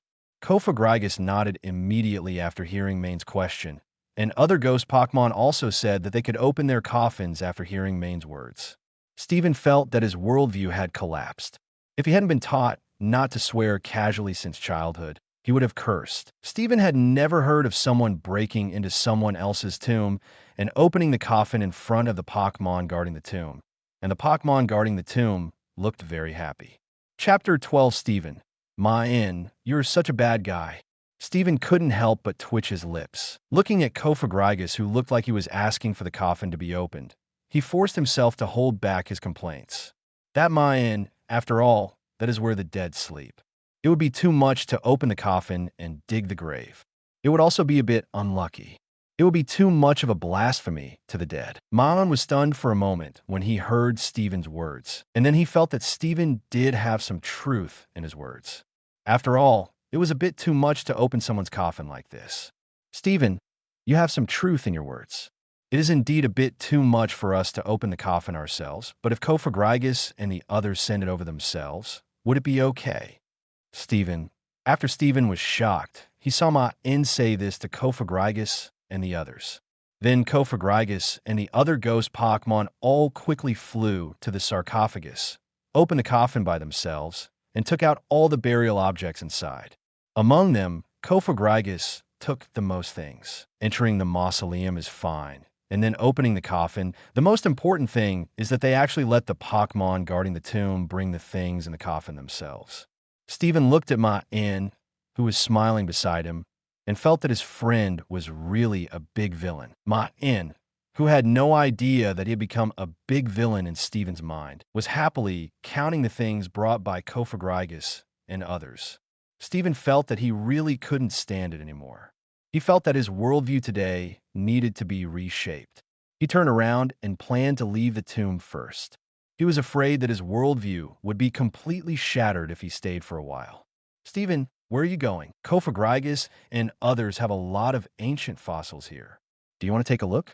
I don't need these things. You can take them. Okay, I'll come right away. Without hesitation, Stephen immediately turned around and joined Maen's team to divide the spoils. Although Maen is a bit bad, he is really good to his friends, Stephen said silently in his heart. Although Stephen is a good man, he is not a saint. Kophagrigus and the others don't mind, so why not look at these fossils to comfort his heart? Most of what Kophagrigus and the others brought was some gold, and there were also some ancient fossils. All the gold was accepted by Maen, and all the fossils were given to Stephen, but Stephen said that he paid for these fossils himself. After all, he did nothing else except digging the stone wall during this tomb exploration, and he couldn't bear to accept these fossils directly. Maen did not refuse. After all, this little money was a drop in the bucket for Stephen, and there was no need to be polite.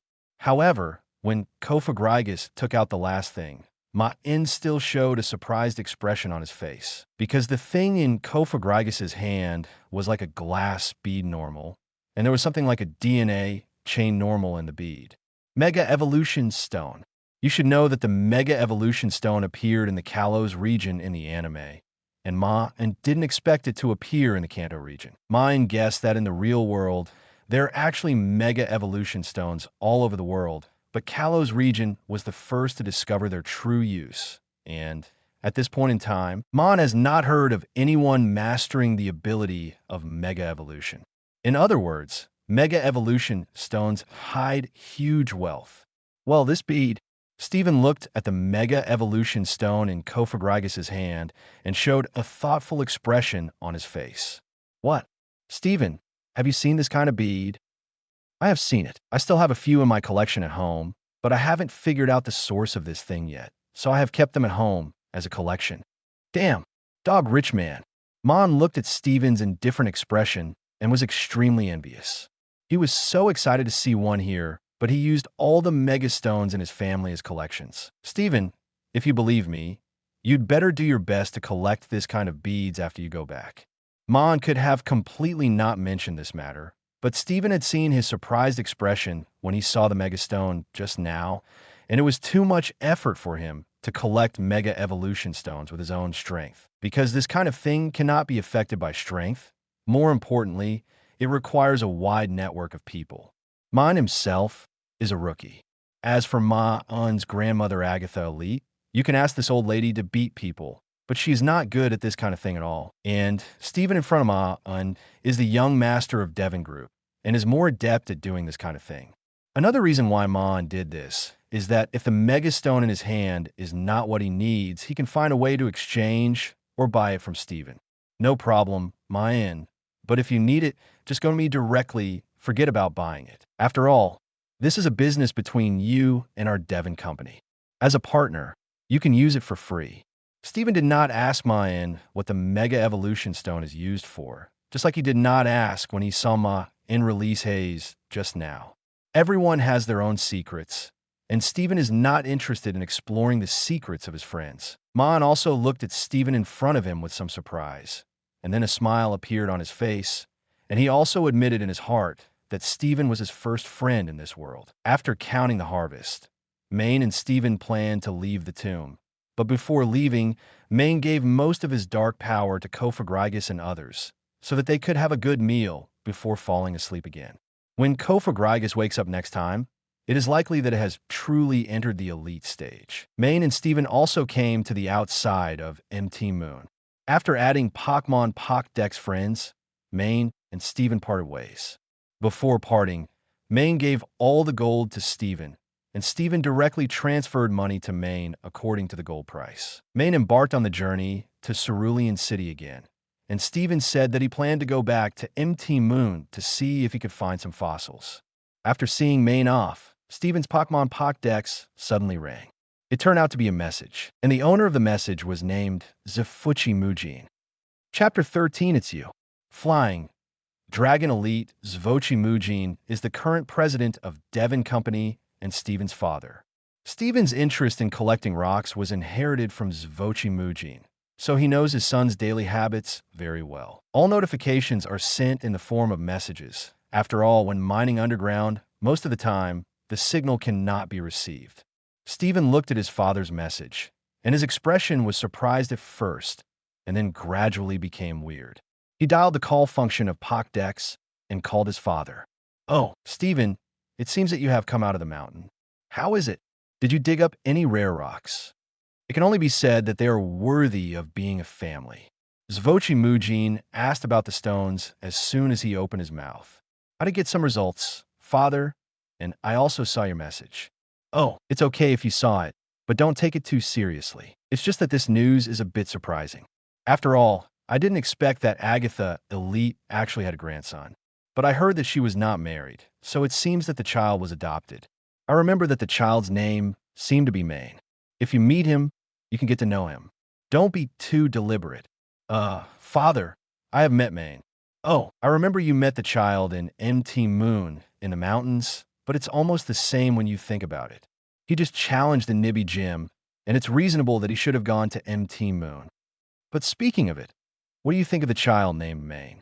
Hearing his father's words, Stephen immediately thought of what happened in the tomb, and almost blurted out the 3 words, "big villain." But then Stephen hesitated and said to the phone, "He is a good friend, but a little bad." When Sfuchi Mujin heard his son's evaluation, he couldn't help but wonder even though he was well informed. After all, what kind of evaluation was this? What did he mean by "this person is pretty good, but a little bad"? However, Sfuchi Mujin didn't ask much. After all, he knew his son well. Although Stephen seemed friendly to everyone, Mujin knew that there were not many people his son could call friends. The last person he called a friend was Wallace, the disciple of Juan, the gym leader of Sitopolis, and Wallace was privately regarded by Juan as the next gym heir. From this point of view, in Stephen's heart, Maen was at least at the same level as Wallace. Stephen didn't talk much about Maen, and then he started to discuss the collection plan of megastones with his father. On the other side, Maen, who said goodbye to Stephen, also rushed to Cerulean City before dark and came to the Pokemon Center today to have a good rest for a night. After all, he had been in a cave for a day and really didn't have the energy to do anything else. Second, Kristoff got up early and started his morning run in Cerulean City. He has had this habit for many years. After all, if you want to be a trainer, you must have a good body. Maen didn't expect to become a real Mega Rookie, but at least he couldn't even travel without being able to walk. Maen was running while thinking about his next journey. First of all, Maen decided to give up the gym in Cerulean City, because the gym leader of Cerulean City, Misty's father, unfortunately died in the fight against criminals at the beginning of this year, but the gym challenge function cannot be canceled, so Misty's 3 sisters, the future Cerulean sisters, have taken over the position of gym leader. Then the question is, the Cerulean sisters are still children, so the current gym challenge in Cerulean City is basically just a situation. Unless it is the level of the insect catcher, basically anyone who comes here can get a gym badge. Alliance has a review standard for gyms. It is reasonable that the gym will be disqualified if the badge is issued in this way. But Misty's father died for Alliance after all, so the Alliance decided to keep the sign of Cerulean Gym. I have to say that Maen really admires the 3 Cerulean sisters. Knowing that they are not gym leaders, they will directly overtake others in the future and start water performances, which will directly bring a lot of income to Cerulean City. In this way, even if the Cerulean City gym is not good, it can still retain the qualification of the gym with a lot of income until Misty grows up and takes over the responsibility of the gym leader. Maen has no interest in bullying children. He beat up the insect catcher before because the naughty boy was too annoying, and the 4 Cerulean sisters have no grudges against Maen. As for other aspects, Maen has no idea. Maen is not a pervert. After all, you can tell how old the 4 Hualan sisters are now by looking at Ash's age. Just when Maen was running, he suddenly found a red-haired man outside the window of the Cerulean City clothing store in front of him, staring at the clothes in the window. Maen slowly stopped and looked at the red-haired man's movements. Maen suddenly remembered those people who bought for free in a certain country in his previous life. Did they also stare at the inside like this before taking action? In professional terms, it should be a scouting, right? The red-haired man obviously noticed Maen's sight and turned his head to look at Maen. It seemed that he saw the alert look in Maen's eyes. The red-haired man was stunned at first, and then instantly thought of the reason for Maen's vigilance, and hurriedly waved his hands and said, "Wait, don't be nervous. I'm not a bad person." Maen was stunned when he saw the red-haired man's face. He never dreamed that he would meet Stephen yesterday, and today he would meet the future flying. Ahem, no, it's the Dragon Elite Yolongdu. Reconnaissant Du's apparence, Maen naturally relaxed his vigilance. Du was relieved when he saw Maen's expression. Then he looked at Maen's face carefully, recalled it, and then smiled and walked up to Maen, stretched out his hand and said, "Hello, Maen. Nice to meet you. My name is Yolongdu. How do you know me?" Maen was a little surprised to hear Du call out his name. After all, it was the first time he and Du met. Du seemed to notice Maen's doubts and explained the reason. Chapter 14 News from Zapdos. Oh, so it was Grandma Agatha who reported to the Alliance. No wonder. Maen also slammed his palm after hearing Du's explanation and suddenly realized. It was indeed Agatha, Elite, who reported it. Du couldn't help but sweat on his forehead when he heard Maen's words. Agatha, Elite, did report it, but the way of reporting was a bit special and almost scattered the ashes of several senior executives. After Agatha, Elite warned those people. Basically, all the major families in the Alliance received the news. Du, as a member of the Yulong family, naturally knew Maen's identity, so he recognized Maen's face when he saw it just now. "So, Du, what were you staring at the window for just now?" "Ahem, nothing. Nothing." Maen looked at the clothes displayed in the window and found that there were no strange clothes until Maen found a blue and black cloak. Seeing the cloak, Maen couldn't help but turn around and look at Du's dress with a strange expression on his face. Noticing Maen's expression, the young Du couldn't help blushing and hurriedly changed the subject to invite Maen to go to the Pokemon Center together. "By the way, Du, don't you think your outfit is a little off? I think this blue and black cape suits you very well." "Sure enough, Maen.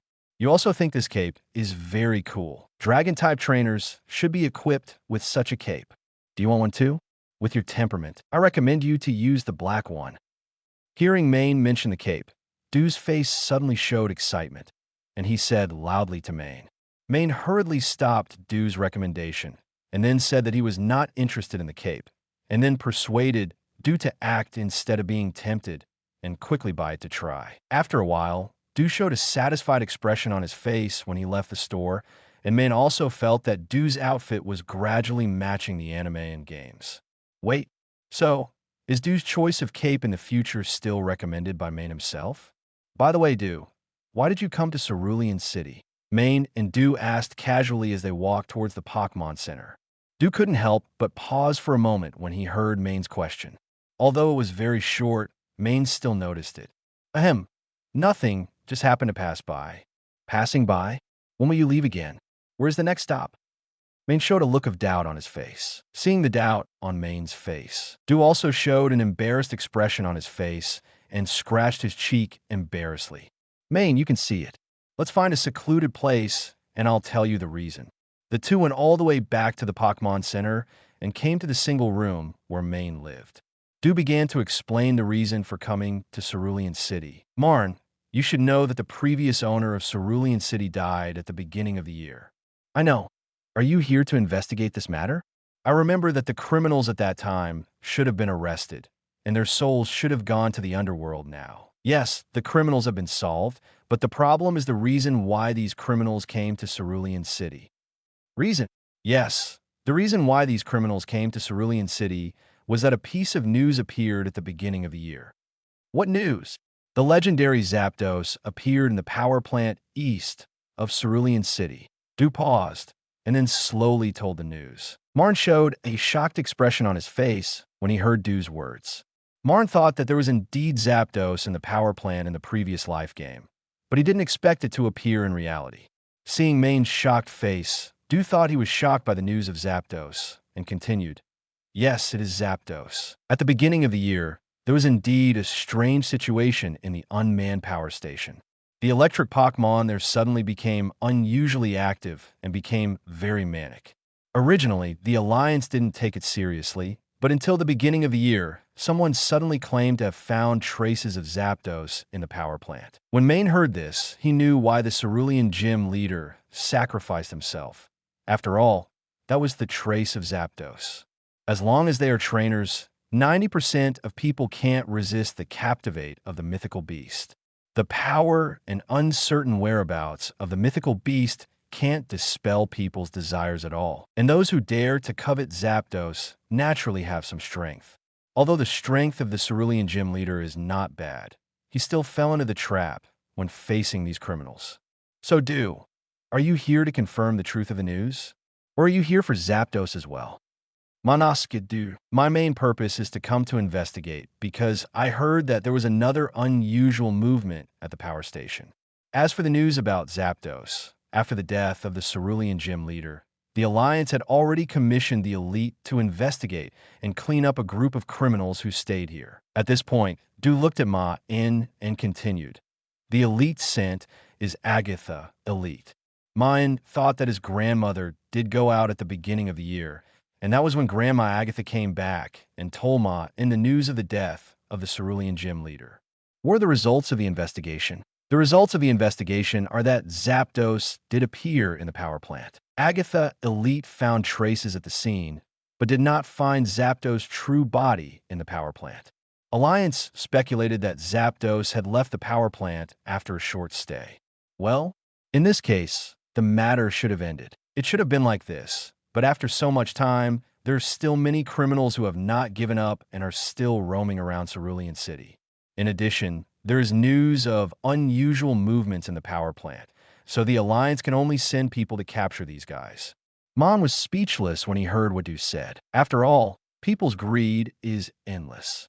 Even if there's a slight possibility, there are people who are willing to gamble everything to take a chance. Chapter 15, investigating an unmanned power station. Seeing Maen's speechless expression, Du couldn't help but sigh and continued. Under this situation, the Alliance naturally couldn't sit idly by. So they also sent people here, but sending elites here was really making a fuss. So there was no choice but to send us investigators here. Du said this, took out the certificate of Alliance investigator from his arms, and showed it to Maen. After listening to Du's explanation, Maen understood why Du came to Cerulean City, and the main purpose was to clean up the criminals stranded in Cerulean City. Maen, how about it? Are you interested in going to the power plant with me to investigate? Those criminals may appear nearby. Maen thought about Du's invitation and didn't refuse it. Anyway, he didn't have anything to do, and he also wanted to see what kind of traces Zapdos left. Moreover, Maen felt that he had been on the road for 3 days. He beat up a kid on the first day and dug up the tombs of ancient people on the second day. It seemed that his luck had dropped too fast. It would be good to help Du investigate and clean up a few criminals today to save his luck. Maen and Du went out of Cerulean City and headed directly towards the East Power Plant. After leaving Cerulean City, Du also released his Pokémon, Charizard. As expected, you are a flying elite. But at least the name contains dragon, so it is also a dragon Pokémon. Maen also saw the approximate strength of this Charizard, which should be gym level and not far from the quasi-elite level. With Charizard's company, the Pokémon in the forest dared not approach, so Maen and Du came to the vicinity of the power plant smoothly. As the two continued to move forward, Maen gradually found that there were fewer and fewer wild Pokémon around, and when they arrived at the periphery of the power plant, there was no trace of wild Pokémon at all. The gray and dilapidated walls around the power plant seemed to tell people that no one had maintained it for a long time, and Maen and Du also found several shallow footprints around, which obviously meant that someone had been here not long ago. Maen and Du also raised their vigilance. After reaching the destination, they had to raise their energy. In addition, the traces of human activities before indicated that there might be someone lurking inside the power station. After entering the power station, Maen immediately felt something was wrong and said to Du beside him, Du, I remember that this is an unmanned power station, which means it should have been abandoned for a long time. Yes, but it seems that some electromechanical facilities here are still running automatically. I know, but these equipment should not be enough to release such strong electricity. Maen said as he rolled up one sleeve, and all the hair on his arm stood up. Du also showed a surprised expression on his face when he saw this scene, and then said in a serious tone, "It is indeed impossible. There are only two possibilities for so much scattered electricity. Either there are too many electric Pokemon here, or there's a powerful electric Pokemon here, so it can emit such a huge amount of electricity." Maen continued what Du was going to say. Both of them had serious tones. After all, if it was the first case, it would be fine, but if it was the second case, there would not be many Pokemon that could do such a thing. However, at this point, Maen and Du couldn't leave so easily, so they continued to move forward into the power station. Not long after they walked, Haunter, who was sent by Maen to explore the way ahead, emerged from the shadow of the wall next to him. Maen sensed Haunter's words, and his expression became a little solemn. "Du, there's something going on ahead. Be careful." Du nodded after hearing Maen's words, and then he and Maen lowered their footsteps. Before they came to a factory with a closed door, Haunter had said that the place where the situation occurred was behind the factory door. Maen gently pushed open the door, revealing a gap, and then followed the gap to observe the situation inside. Maen and Du showed solemn expressions on their faces when they saw the scene behind the door.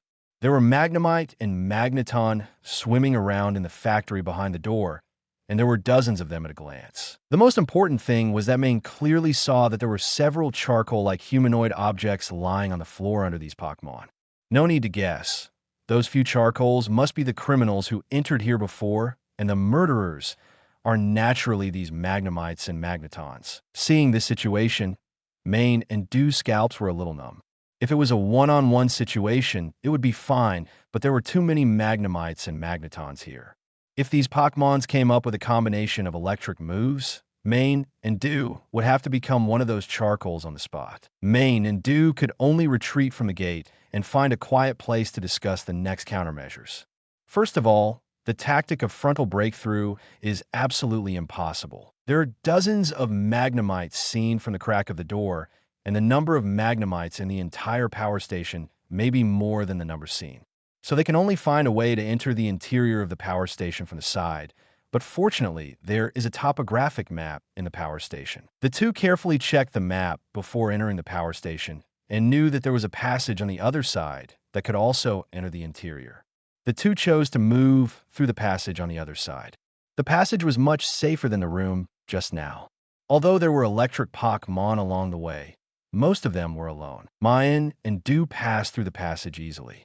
Just as the two passed a window, Maen stopped and looked at the scenery outside the window. His face changed a little. He pointed outside the window and said to Du, "Was the weather so bad when we came in just now?" Du looked in the direction of Maen and saw that the previously clear soaring in the sky was now covered with dark clouds, and it began to rain. The rain was also visibly getting heavier, and lightning could be vaguely seen in the dark clouds. Boom! At this time, a huge explosion sounded from inside the power station. Maen and Du's faces changed when they heard the huge sound, because the direction from which the sound came was exactly the end of their journey. The core area of the power station. Chapter 16, Team Rocket and Zapdos. Maen and Du looked at each other and ran straight along the passage towards the explosion site without hesitation. Along the way, the electric Pokemon that had been hostile to outsiders before now fled from the inside of the power station to the outside, as if there were wild beasts chasing normal behind them. Maen and Du saw the appearance of these Pokemon and knew that something big must have happened inside. And when Maen and Du rushed to the periphery of the explosion site, they heard a loud growl. From this growl, Maen and Du clearly felt Rage's emotions. After entering the core area of the power station, Maen saw more than a dozen people standing on the ground with their Pokemon. These people were wearing black clothes, and there was a red letter R on their chests. Team Rocket. Maen and Du naturally knew this conspicuous outfit, but what shocked them most was not the Team Rocket that appeared here, but the Pokemon fly that was screaming loudly under the dark clouds. Zapdos. This legendary Pokemon will appear when the sky is dark and thunder is falling. If it is thunder-shocked, power will surge from its body. This is the description of the Zapdos legend in the Kanto region. When Maen saw it with his own eyes, he really realized how terrible the legendary beast is. The orange-yellow sharp beak, the feathers all over the body are the same color as lightning. The eyes are surrounded by black ring feathers, and the feathers on the wings and tail are like spikes. Under the bath of thunder and lightning, Zapdos' figure is like the thunder god descending to the world. At this time, the residents of Cerulean City in the distance can see that the sky at the Eastern Power Station is like the end of the world, and the nearby sky is covered with dark clouds. The residents of the city feel that the power station is like the end of the world, and Maen, who is at the scene, feels a strong pressure. Even Maen, who has the power of darkness, feels a sense of paralysis all over his body when he stands on the ground, which shows how powerful Zapdos is. Maen didn't know how Team Rocket summoned Zapdos, but he only knew that Team Rocket's current behavior had completely angered Zapdos. This time, the leader of Team Rocket was wearing a black cloak and a mask on his face.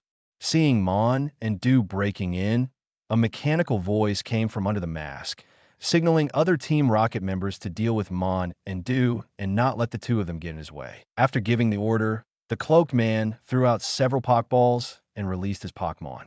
Electrode, Electabuzz, Jolteon, Luxray, Raichu, and a Weevil. Looking at these Pokemon, Maen guessed the true identity of the Cloaked Man, who was Majishur, one of Team Rocket's executives. Only he would bring so many electric Pokemon and care so much about Zapdos. However, Majishur's identity has not been exposed yet, so he deliberately hid his identity for this operation. I said to Team Rocket is gathering here. Didn't you investigators receive any news? No. Dew's face was also a little ugly. After all, Team Rocket had such a large group of people to cause trouble, but he had no news at all. It can only mean that there are senior executives in the Alliance who are covering up for them. We can only find a way to stop him, and then find a way to break through. Maen said and glanced in the direction in front of him. I saw that all the other members of Team Rocket in front of him surrounded them, and at the same time released Pokemon to attack the two. Charizard, Flame Spray. Haunter, Shadow Ball. Naturally, Maen and Dew could not surrender, and immediately commanded their Pokemon to attack the attacking Team Rocket. Although the other members of Team Rocket were not as strong as Maen and Dew, they had a large number of people. With the advantage of numbers, they gradually suppressed Maen and Dew. Majishur, who was fighting with Zapdos, took the opportunity to see the situation here and nodded. He didn't care much about Maen and Dew who broke in. Now his target was Zapdos in front of him. Majishur took out a remote control and pressed the button on it, and then the machine brought by Team Rocket started. Zapdos launched an attack under the thunder and lightning, but surprisingly, although Zapdos' attack was powerful, the electric skills sent out were absorbed by several machines around in midair, and the power was greatly reduced. When Maen saw the situation on Majishur's side, he suddenly remembered that Majishur had successfully recovered Zapdos in the special comics. At that time, Maen thought it was a bit outrageous. It was too difficult for an electric trainer to recover Zapdos. After all, among the Pokemon under Majishur, only Raichu, Electrode, and another Weevil had reached the elite level, and the others were still at the quasi-elite stage. But now it seems that Majishur has made sufficient preparations for this recovery. Not to mention the surrounding equipment that absorbs electric attacks. Majishur prepared 5 electric Pokemon and brought an Evil and Ice-type Weevil as the main attacker. The 5 electric-type Pokemon can resist electric attacks, and with the help of special machines, Zapdos' attacks can't make them lose their combat capabilities even if they hit them. Although the machines will also weaken their attacks, Majishur's main attackers in this plan are not these Pokemon. They're more of assists and meat shields, with Weevil's speed and Ice-type attacks restraining Zapdos' electric and flying attributes. That Weevil is the main attacker of this plan. With careful planning and the help of machines, this Zapdos couldn't defeat Majishur for a while, but gradually fell into a disadvantage under Weevil's attack. Moreover, for this operation, not only Majishur, but all other members of Team Rocket wore full sets of rubber clothes and ground-type Pokemon, and even the equipment used to deal with Zapdos was covered with anti-electric shields. If this continues, Majishur might really be able to recapture Zapdos, and then it will be really troublesome. Maen winked at Dew beside him, indicating Dew to cooperate with his actions for a while. Haunter, Haze. Seeing Maen's instructions, Dew, although he didn't know what Maen wanted to do, also asked Charizard beside him to use Smokescreen. Under the interference of haze and Smokescreen skills, the area where Maen and Dew were instantly covered by black fog, and the entire area became invisible. Chapter 17. Destroying Team Rocket's plan. As the smoke continued to spread, Maen and Dew's figures were completely hidden in the smoke, and the smoke showed no sign of dissipating, covering all the Rocket team members of Maen and the beat-up in the smoke. The entire venue was covered in smoke, and the surrounding Rocket team members did not dare to launch attacks casually. After all, it was easy to cause accidental injuries in the chaos. At this time, a shadow ball suddenly shot out from the smoke, and its target was not the people and Pokemon present, but flew towards a machine in the distance. Just as the shadow ball was about to hit the machine, a lightning bolt came instantly and directly shattered the shadow ball in the air.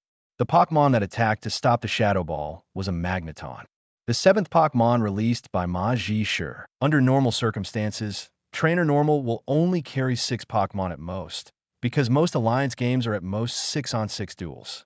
However, the Alliance has never clearly stipulated that only 6 Pokemon can be carried on daily expeditions. So many trainers with abundant resources may carry more spare second-team Pokemon. As for the people in the Black group, they basically have Pokemon that are not registered in the Alliance file. After all, this is the real world, and the current Alliance does not have any Pokeball real-time instant transmission technology. It is impossible for you to automatically store the 7th Pokemon you have captured. At most, you can transmit the unused Pokemon in the Pokemon Center. Most trainers still only carry 6 Pokemon. The first reason is that large-scale competitions only use 6 Pokemon. Every additional Pokemon you cultivate means that you need to spend more resources. For ordinary trainers, 6 Pokemon is already the limit, and there is no extra resources at all. Another reason is that a person's energy is limited. Commanding 6 Pokemon in a wild battle will consume all the trainer's mental energy. More Pokemon does not mean stronger combat power, but you need to spend more energy to command. Of course, you can choose to let Pokemon attack autonomously, but that means that there is a special situation that is likely to occur in the battle. That is, there is no way to formulate a reasonable strategy to fight, and the skills may conflict with each other when they are released. Maen once saw a video of a battle, which was a 10 vs 6 outdoor full-member duel, and the final result was that the trainer carrying 6 Pokemon won. The trainer carrying 10 Pokemon is not a rookie trainer, but he was in a mess in the battle, and even the skills of his own Pokemon canceled each other out. So this is why most trainers in the Alliance only carry 6 Pokemon, and some trainers with special abilities or abundant resources will only carry 2 to 3 backup second teams at most, and the Pokemon that are not used temporarily will be kept at home for foster care, and will be teleported back to the Pokemon Center when needed. At this time, the Magneton released by Maen is his other main Pokemon, because Weavile is not Maen's own Pokemon, but borrowed from Team Rocket. This is why he, an electric specialized trainer, has Weavile. You two little brats, do you think I haven't considered this situation? Too naive. After I deal with this Zapdos, it will be your turn next. Magneton, use electric terrain. Maen, under the cloak, couldn't help but sneer, and then he concentrated on commanding Pokemon to deal with Zapdos again. After Magneton released electric terrain, arcs of electricity began to flash in the air around it to prevent possible attacks from Maen and Dew. In reality, the electric terrain can not only increase the power of electric skills, but also the free arcs in the air can allow Magneton to sense changes in the environment in order to prevent Haunter from stealthily approaching the machine. This is why Maen left it to guard next to the machine. Team Rocket in the smoke had already reacted and began to command their Pokemon to release Gust 4 skills to blow away the surrounding smoke. At this time, another Shadow Ball was launched from the smoke, and Steven also rushed out from above the smoke on Charizard and used Flamethrower in the air towards the machine. Magneton did not change his mind in the face of the 2 separate attacks. The blessing of electric terrain and the strength of the Quasi-Elite made it completely at ease in the face of this situation.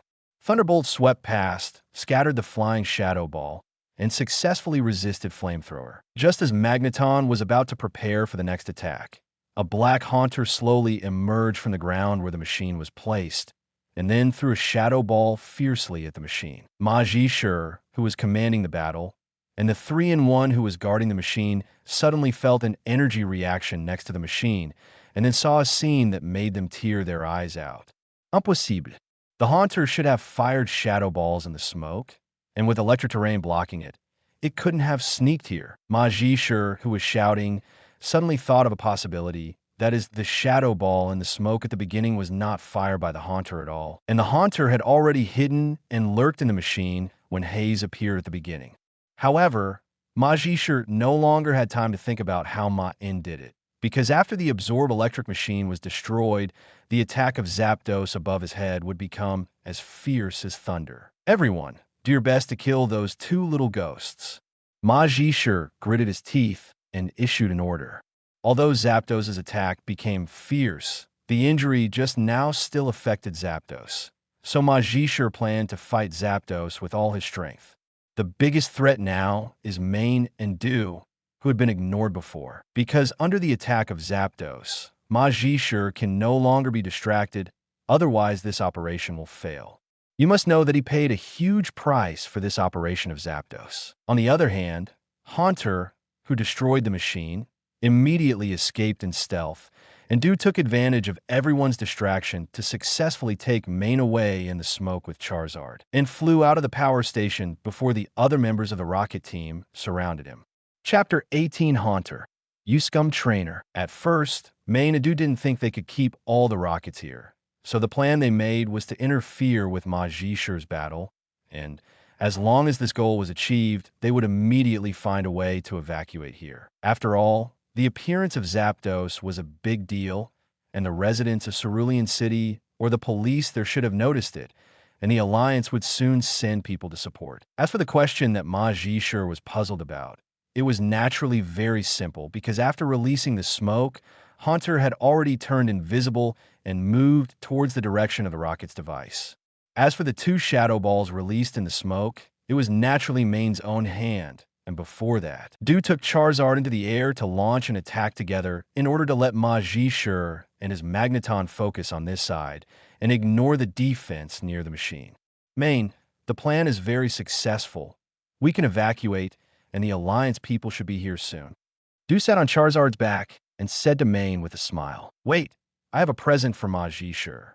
Maen said as he put his backpack on his chest and began to search. Then he saw Maen take out a cam-like object from his backpack with a Jengar pattern printed on it. Then Du saw Maen throw the water bottle towards the direction where Ma Jishur and Zapdos were fighting, and then called Du to leave quickly. Du could only put away his curiosity and immediately commanded Charizard to lead the 2 out of the power station, and the members of Team Rocket could only watch the 2 leave the scene. After flying all the way to the woods outside the power station, they found that they had escaped the pursuit, and then Maen and the 2 landed from the sky. After landing, Du couldn't help but ask curiously, "Maen, what exactly did you throw out just now?" "Huh? You asked that. It's Haunter's snacks." "Snacks?" "Yeah."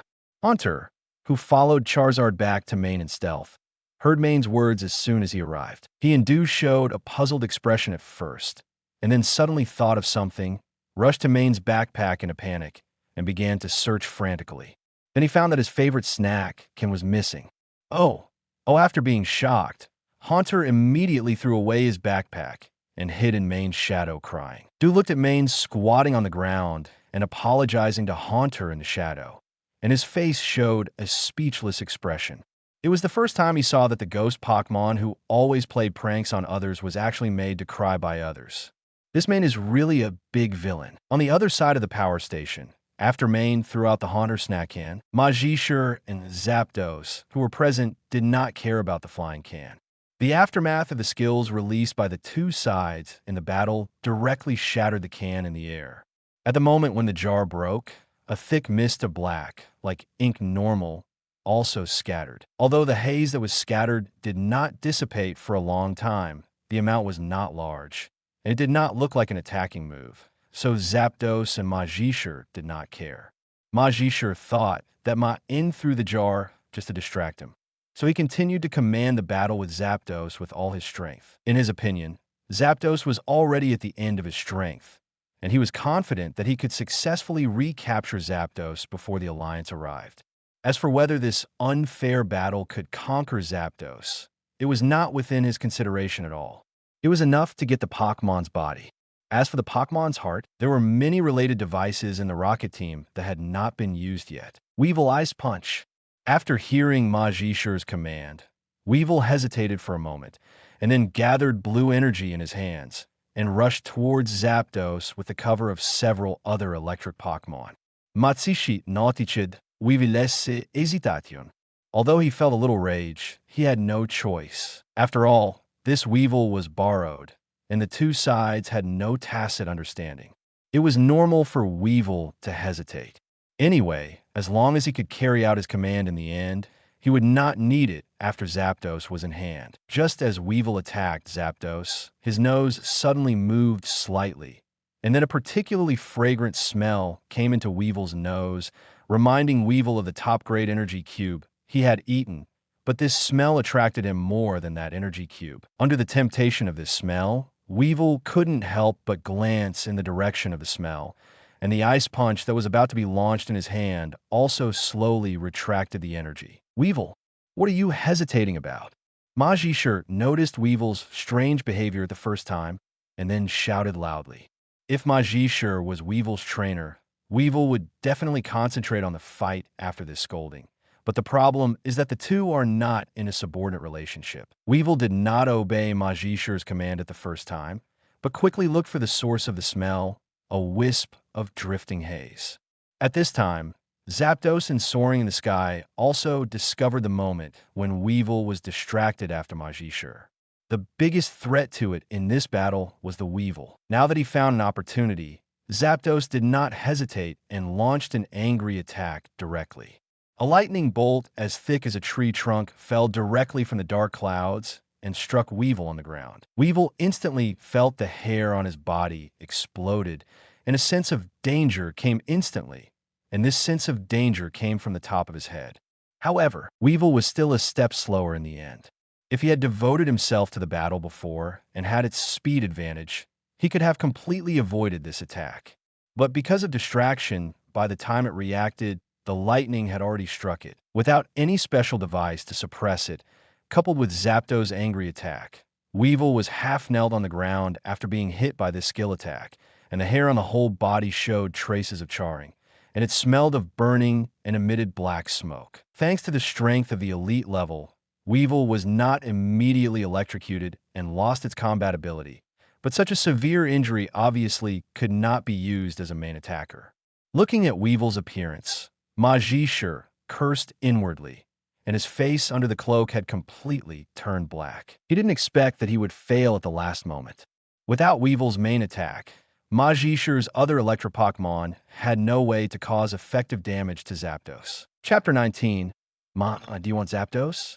Retreat. These two words were almost shouted out by Majishar. As a former Air Force major, he had a certain ability to judge the situation on the battlefield. This time, Zapdos' recovery plan had completely failed. The longer they stayed here, the more dangerous it would be. The support from the Alliance should be arriving soon. According to Majishar's order, the Rocket Team immediately began to clean up the battlefield and then began to evacuate in an orderly manner. Zapdos, who was soaring in the sky, naturally found that the people below wanted to evacuate. After taunting it, they still wanted to escape, which further aroused Zapdos' anger. Under the dark clouds, the rolling thunder struck the field below indiscriminately like a divine punishment normal. However, although Majishar could not further hurt Zapdos, as a trainer specializing in electric systems, his defense was still no problem. Most of Zapdos' angry attacks were successfully blocked by Majishar, and only a few attacks hit members of the Rocket Team. As the Rockets completed their evacuation, the last few Rockets and Majishar threw out a few grenade-like items from their pockets. The moment these grenades were thrown to the ground, a lot of thick fog and strong light were emitted. Under the interference of the strong light, Zapdos couldn't help but close his eyes, and when he opened them again, the ground was already covered by thick fog, and Majishar, who had been fighting with it before, was also gone. Rage's Zapdos burst into a deafening roar under the thunder, and Zapdos, who lost Majishur as a target, flew up soaring in the sky, and now the anger in his heart could not be calmed down at all. Zapdos, who wanted to vent his anger, cast his sights on the brightly lit Cerulean City in the distance. Just as the furious Zapdos was about to fly to Cerulean City, he suddenly heard the voice of humans coming from the ground again. I said that the bunch of rubbish in the Alliance's upper echelons should be cleaned up, but they were actually being messed up by the rats in the sewer. Agatha Elite leaned on a cane and looked at Zapdos, who was soaring in the sky, but her mouth was full of contempt for the Alliance. Seeing the human figure, the furious Zapdos directly launched an attack, and a thunderbolt hit him directly. Just as the thunderbolt attack was in the air, a Jengar emerged from the shadow with a sly smile and blocked the attack directly in the air with Protect. Have you lost your mind? No wonder you're still fighting with injuries on your body, and it seems that you want to attack the residents in Cerulean City just now. This is not okay. It seems that you can only stay here.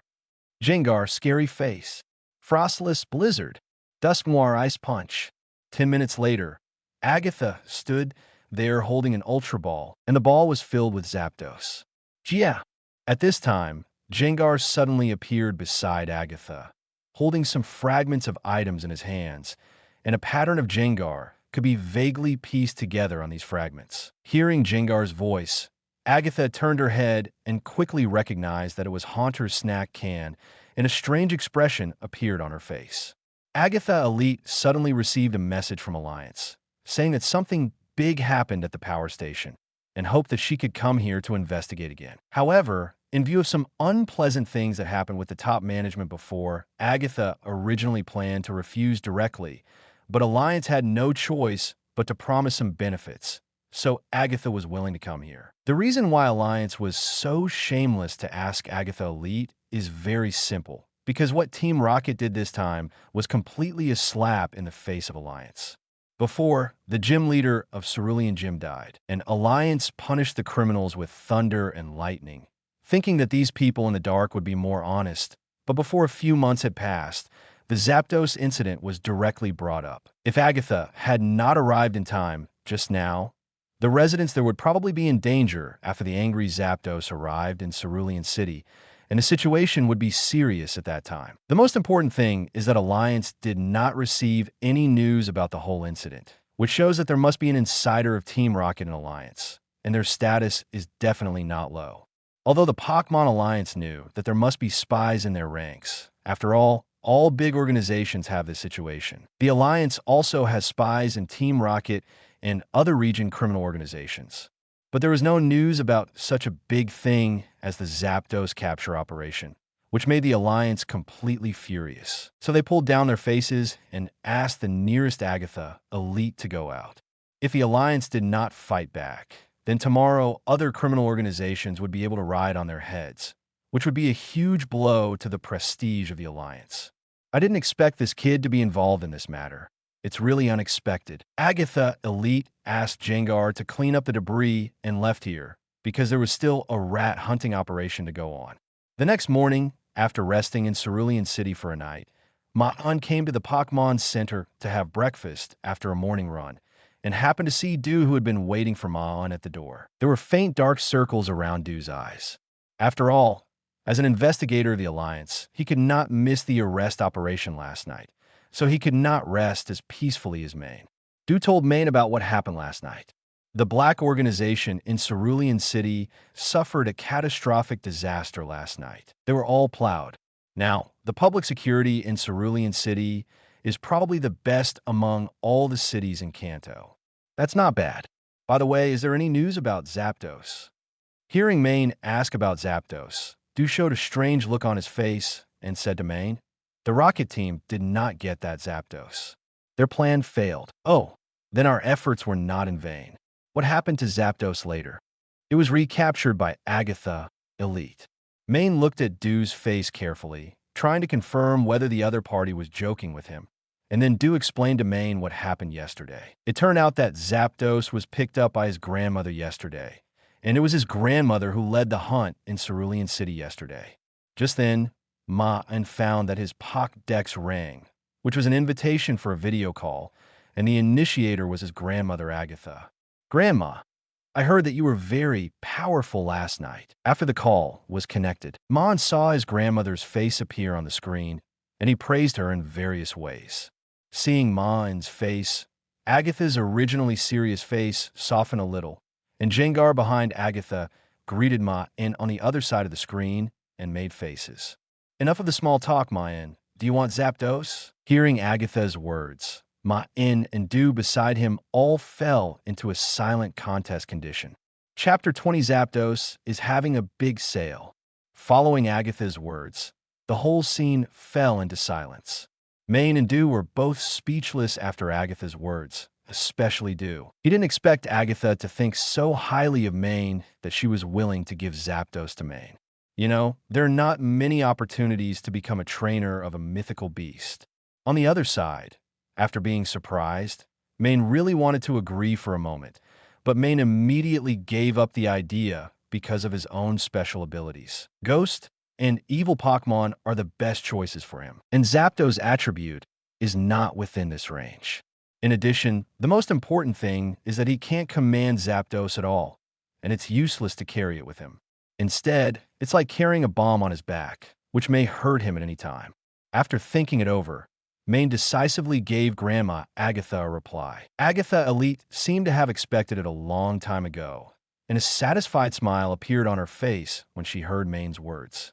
"But Grandma Agatha, if you accept this Zapdos yourself, won't the Alliance have any objections?" "It doesn't matter. If they have any objections, they can come and raise them themselves. Whoever wants it can take it from me personally." Hearing Agatha's words, Maen and Du could only smile awkwardly. Especially Du, he felt that Agatha and Maen were indeed a family. Both of them were equally sinister. "But I didn't intend to keep this Zapdos, so the disposal right is handed over to you, Maen. Whether you plan to use it yourself or exchange it for resources is up to you." "Really, Grandma Agatha? Didn't you say you wouldn't give me extra help?" "The biggest credit for the perfect solution of this incident is you and the kid from the Yulong family next to you. So I gave you the disposal right as Zapdos. Alliance was messed up by the sewer rats this time, and they owed me a favor by asking me to deal with this incident. In addition, if you plan to exchange resources with Alliance for this Zapdos, you can cut a piece of meat from Alliance. Otherwise, it would be a waste to keep those resources for those rubbish." Agatha Elite said at the end, her tone full of disdain for the Alliance's top management. Maen and Du listened to Agatha's complaints without responding, but just scratched their cheeks awkwardly. After all, they really had no room to refute Agatha's words. After hanging up the call with Agatha, Maen took out a pen and paper and started to list the resources that Zapdos could exchange for. As Maen wrote one by one, Du, who was sitting next to him, felt sorry for Alliance. "By the way, Du, do you want Zapdos from the Yulong family? I can give you a friendly price." After writing the list, Maen suddenly thought of the Yulong Du next to him and asked with a smile. Although Maen smiled kindly, Du felt that smile made him shudder. He waved his hand and refused, saying that he didn't need it, saying that he only loved Dragon Pokemon. Maen didn't think much when he saw Du's refusal, but called Steven again. The first sentence he said was, "Steven, do you want Zapdos? It's on sale at a bargain price." Steven on the other end of the phone was silent for 30 seconds and then rejected Maen righteously, saying that he didn't need it either. If Zapdos knew that he was being sold back and forth like a commodity and was rejected twice in a row, would he jump out his Pokeball and give Maen a Thunderbolt? Alliance representatives soon arrived at Cerulean City. After all, just because Maen didn't want it didn't mean that others could refuse to become the captivate of the legendary beast trainer. Then Alliance saw the list Maen had made and was so angry that they almost punched Maen on the spot and then slammed the table to say that the requirements on it were too much and Alliance would never accept it. However, Maen had not expected that all the above requirements would be accepted. After all, in business, the key is to ask for a high price and pay back the money. Maen was not talented in his previous life, but he had been doing business for many years and had some experience in this regard. Du watched the verbal battle between Maen and the Alliance representative throughout the whole process. After some of the requirements on the list were crossed out, the Alliance representative finally gritted his teeth and agreed to the deal, and said that the deal would be completed in 3 days. Viridian City, the Rocket's secret base. The angry Ma Zhishur walked through the corridor of the secret base and came to a meeting room. "Hey, isn't this the loser, Mr. Ma Zhishur?" As soon as Ma Zhishur entered the room, the Rocket's executive Proton, who was sitting on the chair, said sarcastically. After Proton finished speaking, Archer and Ariana, who were sitting on the other side, couldn't help laughing a few times and then looked at Ma Zhishur with mocking eyes. "Proton, UBD, if the weevil you lent me hadn't had problems, I wouldn't have failed," Ma Zhishur said to Proton Rage, who had just spoken. "Humph, the loser who was defeated by 2 little devils actually had the nerve to dump the problem on me. I haven't asked you for the medical expenses for Weevil yet." Just as Ma Zhishur was about to speak, the screen in the conference room suddenly lit up, and the face of Giovanni's secretary Maen appeared on it. Seeing Maen appear, Ma Zhishur and Proton stopped arguing, and Archer and Ariana, who were watching the show on the side, also sat up straight. As Giovanni's secretary, since Maen appeared, it means that Giovanni has something to convey. "Executives, Giovanni is busy right now, so I will tell you about the next task. First, try to contact Sabrina, the gym leader of Saffron City, and try to recruit her into Team Rocket. Sabrina's biography will be sent to you later. If you can't recruit her, don't anger her." At this point, Managi paused and looked at Ma Zhishur and continued. At the same time, Giovanni asked not to allow Revenge Ma in Yolongdu. "Why?" Ma Zhishur asked loudly. "Because these 2 people are the grandsons of Elite Four Agatha and the most promising heirs of the Yulong family. The recent behavior of Team Rocket has been noticed by the Alliance. Boss Giovanni doesn't want to have any new enemies, which will affect the New Island Project." When Managi mentioned the New Island Project, Ma Zhishur's words were blocked because the Rocket Team executives all knew that the most important thing for Team Rocket now is the New Island Project. Although the specific content of the plan is unknown, Giovanni has listed this as the highest priority plan, and all other tasks must give way to the New Island plan.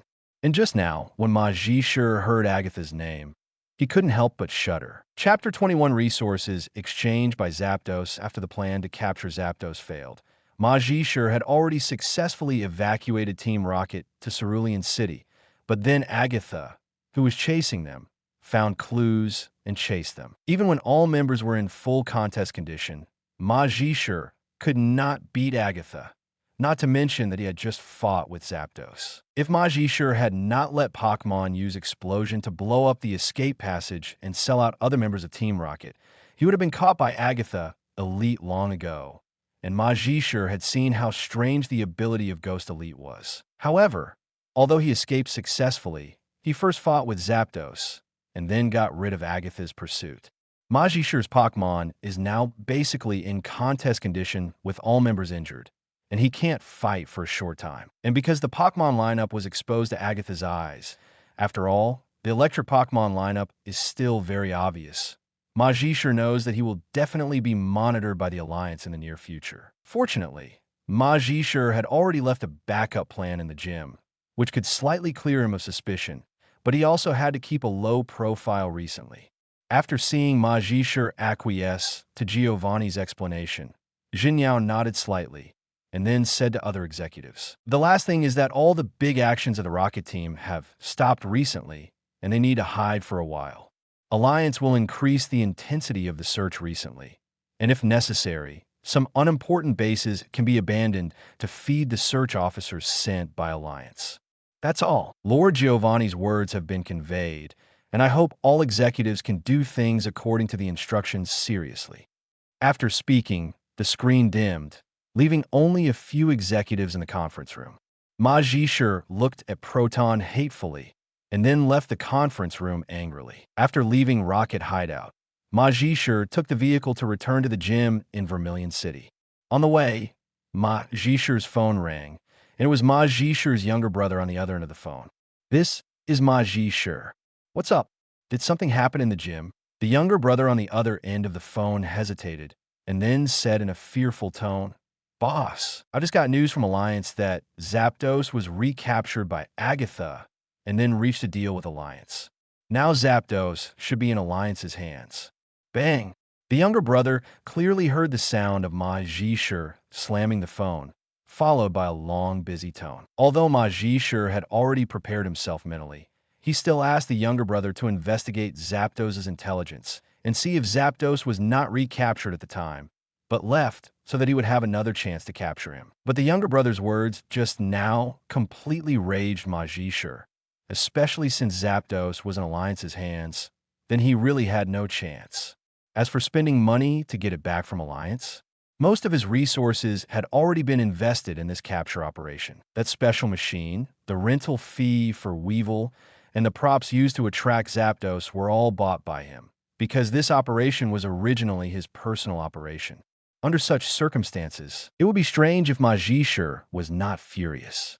On the other hand, Maen also received resources brought by the Alliance in 3 days, starting with 3 top-quality Dusk Stones. Although evolution stones such as Dust Stone are used for evolution, these stones themselves contain huge attribute energy, which is one of the reasons why they can stimulate Pokemon evolution. Therefore, the energy in the evolution stone can not only help evolution, but also increase the strength of Pokemon. In particular, the higher the quality of the evolution stone, the greater the impact on Pokemon, and the best quality is the best quality of the evolution stone. After getting the evolution stone, Haunter ate one of them and slowly digested the energy contained in it, and the remaining 2 dust stones were stuffed into its new snack can, which was also on the list listed by Maen. The entire snack can is made of special materials, which is extremely sturdy as a whole, and it is still pasted with Haunter's favorite Jengar pattern. Maen has been studying the recipe for making energy blocks in the Pokemon Center for the past 3 days. These recipes are all recipes for advanced energy blocks, especially suitable for ghost and dark Pokemon. This recipe is also one of the things Maen requires. After all, each of these advanced energy block recipes is the hard work of the advanced breeder family. Maen can't get this kind of thing under normal circumstances, and only the Alliance with amazing financial resources can collect it. As for the complete set of production equipment for energy cubes, they're naturally the best. At the same time, Maen can buy the raw materials of energy cubes at cost price in major stores under Alliance. These are all the more valuable things on Maen's list, and other small aspects will not be introduced one by one. However, these are not the most important things on Maen's list, and these 3 Kristoff and has been waiting for news from Alliance. Finally, on the 3rd day, the representative of Alliance came, but this time the representative was Maen's acquaintance Yulong, due after negotiating with the Alliance representative 3 days ago. Du also left Cerulean City. After all, as an investigator, he still had to submit a mission report and deal with some other things by the way. However, Maen did not expect that Alliance actually sent him as a representative this time. Huh, why is it you who came this time? Ahem, this time I came as a representative of Alliance, Maen. I will take you to get your last request. Oh, could it be that you are going to... Maen showed an excited expression on his face. Yes, this time our destination is Johto region Blackthorn City, which is the most proud place of Yulong family, Dragon's Denver. Speaking of this, Du couldn't help showing a proud expression on his face, but Maen knew that Du had the capital to be proud. Yulong family's Dragon's Den is the dream place of all dragon trainers, where you can find any dragon Pokemon. And even if you're not a dragon trainer, the quasi-god Pokemon, such as Dratini and Bagon in Dragon's Den, are still a huge captivate for any trainer. But not everyone can enter Dragon's Denver. First of all, you must have the affirmation of Yulong family and the Dragon Elder, otherwise you are not qualified to enter Dragon's Denver. As for the option of forcing in, let alone, the Pokemon in Yulong family and Dragon's Den are not a joke. Even elite-level trainers will never return. Maen didn't expect that the last requirement could be completed by going to Dragon's Den, which is much better than expected. Chapter 22 Dragon's Den Blackthorn City is located in the northeast corner of Johto region. It is a quiet city built in the mountains. It is not a major transportation route or economic center in Johto region, but it is still famous in Johto region. The main reason is that the Yulong family lives here, and Dragon's Den is also in Blackthorn City. Johto region and Kanto region are located on the same continent, so the transportation between them is very convenient. So Maen and Du took a plane directly to Blackthorn City. On the way to the plane, Du explained to Maen the reason for this incident. Speaking of the reason, we have to mention the most critical item on Maen's previous list. The last requirement proposed by Maen is an elite-level Dano. The biggest disagreement between Alliance and Maen at that time was this: because Dano is easy to deal with, even if it is a dragon-type quasi-god. Alliance is not without a way, but elite-level Dano is not easy to deal with. You should know that the prerequisite for a new Pokemon to reach the elite level is that one of its parents must be at least elite level, and only a few people have elite Hydreigons, and these people are basically unlikely to sell their Hydreigons. Alliance repeatedly asked Maen to lower the qualification requirements, but Maen said from beginning to end that it was very reasonable to exchange an elite-level mythical beast Zapdos for an elite-level quasi-god Pokemon, plus a little other resources. Finally, Alliance came up with a solution, which was to trade a place to Dragon's Den from the Yulong family, and then let Maen go in to choose, and the Yulong family did not refuse. Alliance not only paid, but also sold Alliance a personal favor. After all, Dragon's Den originally had several places open to the public every year, so it didn't matter if Maen had one more. In this way, the three-party transaction was finally reached, which is why Shida led Maen to Dragon's Den as the representative of Alliance. Johto region, Blackthorn City, Blackthorn Gym. Maen looked at the gym in the mountain with curiosity, and his excitement was a little agitated. After all, Dragon's Den was located in the mountain behind Blackthorn Gym. Du led Maen through Blackthorn Gym, and there was a trail behind Blackthorn Gym, which led directly to Dragon's Denver. When Maen arrived at Dragon's Den, he saw a huge dragon's mouth cave, which was also the entrance to Dragon's Den. In the middle of this huge cave is a dragon temple, where the dragon elders practiced. After Maen and Du arrived at the entrance of the dragon temple, they saw a Dragonite coming out of the dragon word. After seeing Maen and Du, they signaled Maen to follow it. As soon as he entered the dragon temple, Maen saw an old man sitting cross-legged on a futon on the floor of the dragon temple. The old man's hair and beard were already gray, and there was a cane next to the futon. His figure looked very thin, like an old man who was about to die. But Maen could vaguely sense the hidden energy under the body of the old man in front of him. You know, every generation of dragon elders must have mastered the power of controlling dragons. So even if the dragon elder in front of him looks weak, once he explodes, no one will be able to get any benefits. Elder, this is Maen who wants to enter Dragon's Denver. Du said respectfully to the elder on the futon. When the dragon elder heard Du's words, his eyes covered by white hair looked at Maen and felt as if he was seen through by the dragon elder. A power I've never seen before, and it is this kind of a tribute power. The most important thing is that he did not lose his original intention onto this power. Interesting, the dragon elder murmured to himself in a low voice. Then the dragon elder retracted his gaze, picked up his cane, stood up, and tapped the floor twice with it. With the sound of a mechanism, the floor of the dragon temple slowly opened to both sides like a mechanism normal, revealing a hole and a staircase going down. Let's go, the dragon elder said, and walked down the stairs first. Dragonite, who had led Maen and the others in, followed closely behind, and Maen and Du followed the elder and Dragonite into the cave. As the three people and one Pokemon entered the cave, the wooden board at the entrance gradually closed again. The stairs down were not very deep, and they soon reached the bottom. Then Maen saw a straight passage, and both sides of the passage were hung with lighting tools, dispelling the darkness of the passage. Du's expression was a little strange, and he looked in the direction of the Dragon Elder and seemed to be hesitant to speak, because there were outsiders who had entered Dragon's Den before, but Du had never seen the Dragon Elder personally lead the way. Most of the previous tasks of leading the way were completed by Du or the Dragon Masters of the gym. However, Du did not ask in person, but kept his doubts in his heart. Unexpectedly, although the Dragon Elder was old, his pace was not slow, so the three of them quickly arrived at the end of the passage. After exiting the cave at the end of the passage, the scenery in front of them suddenly became clear.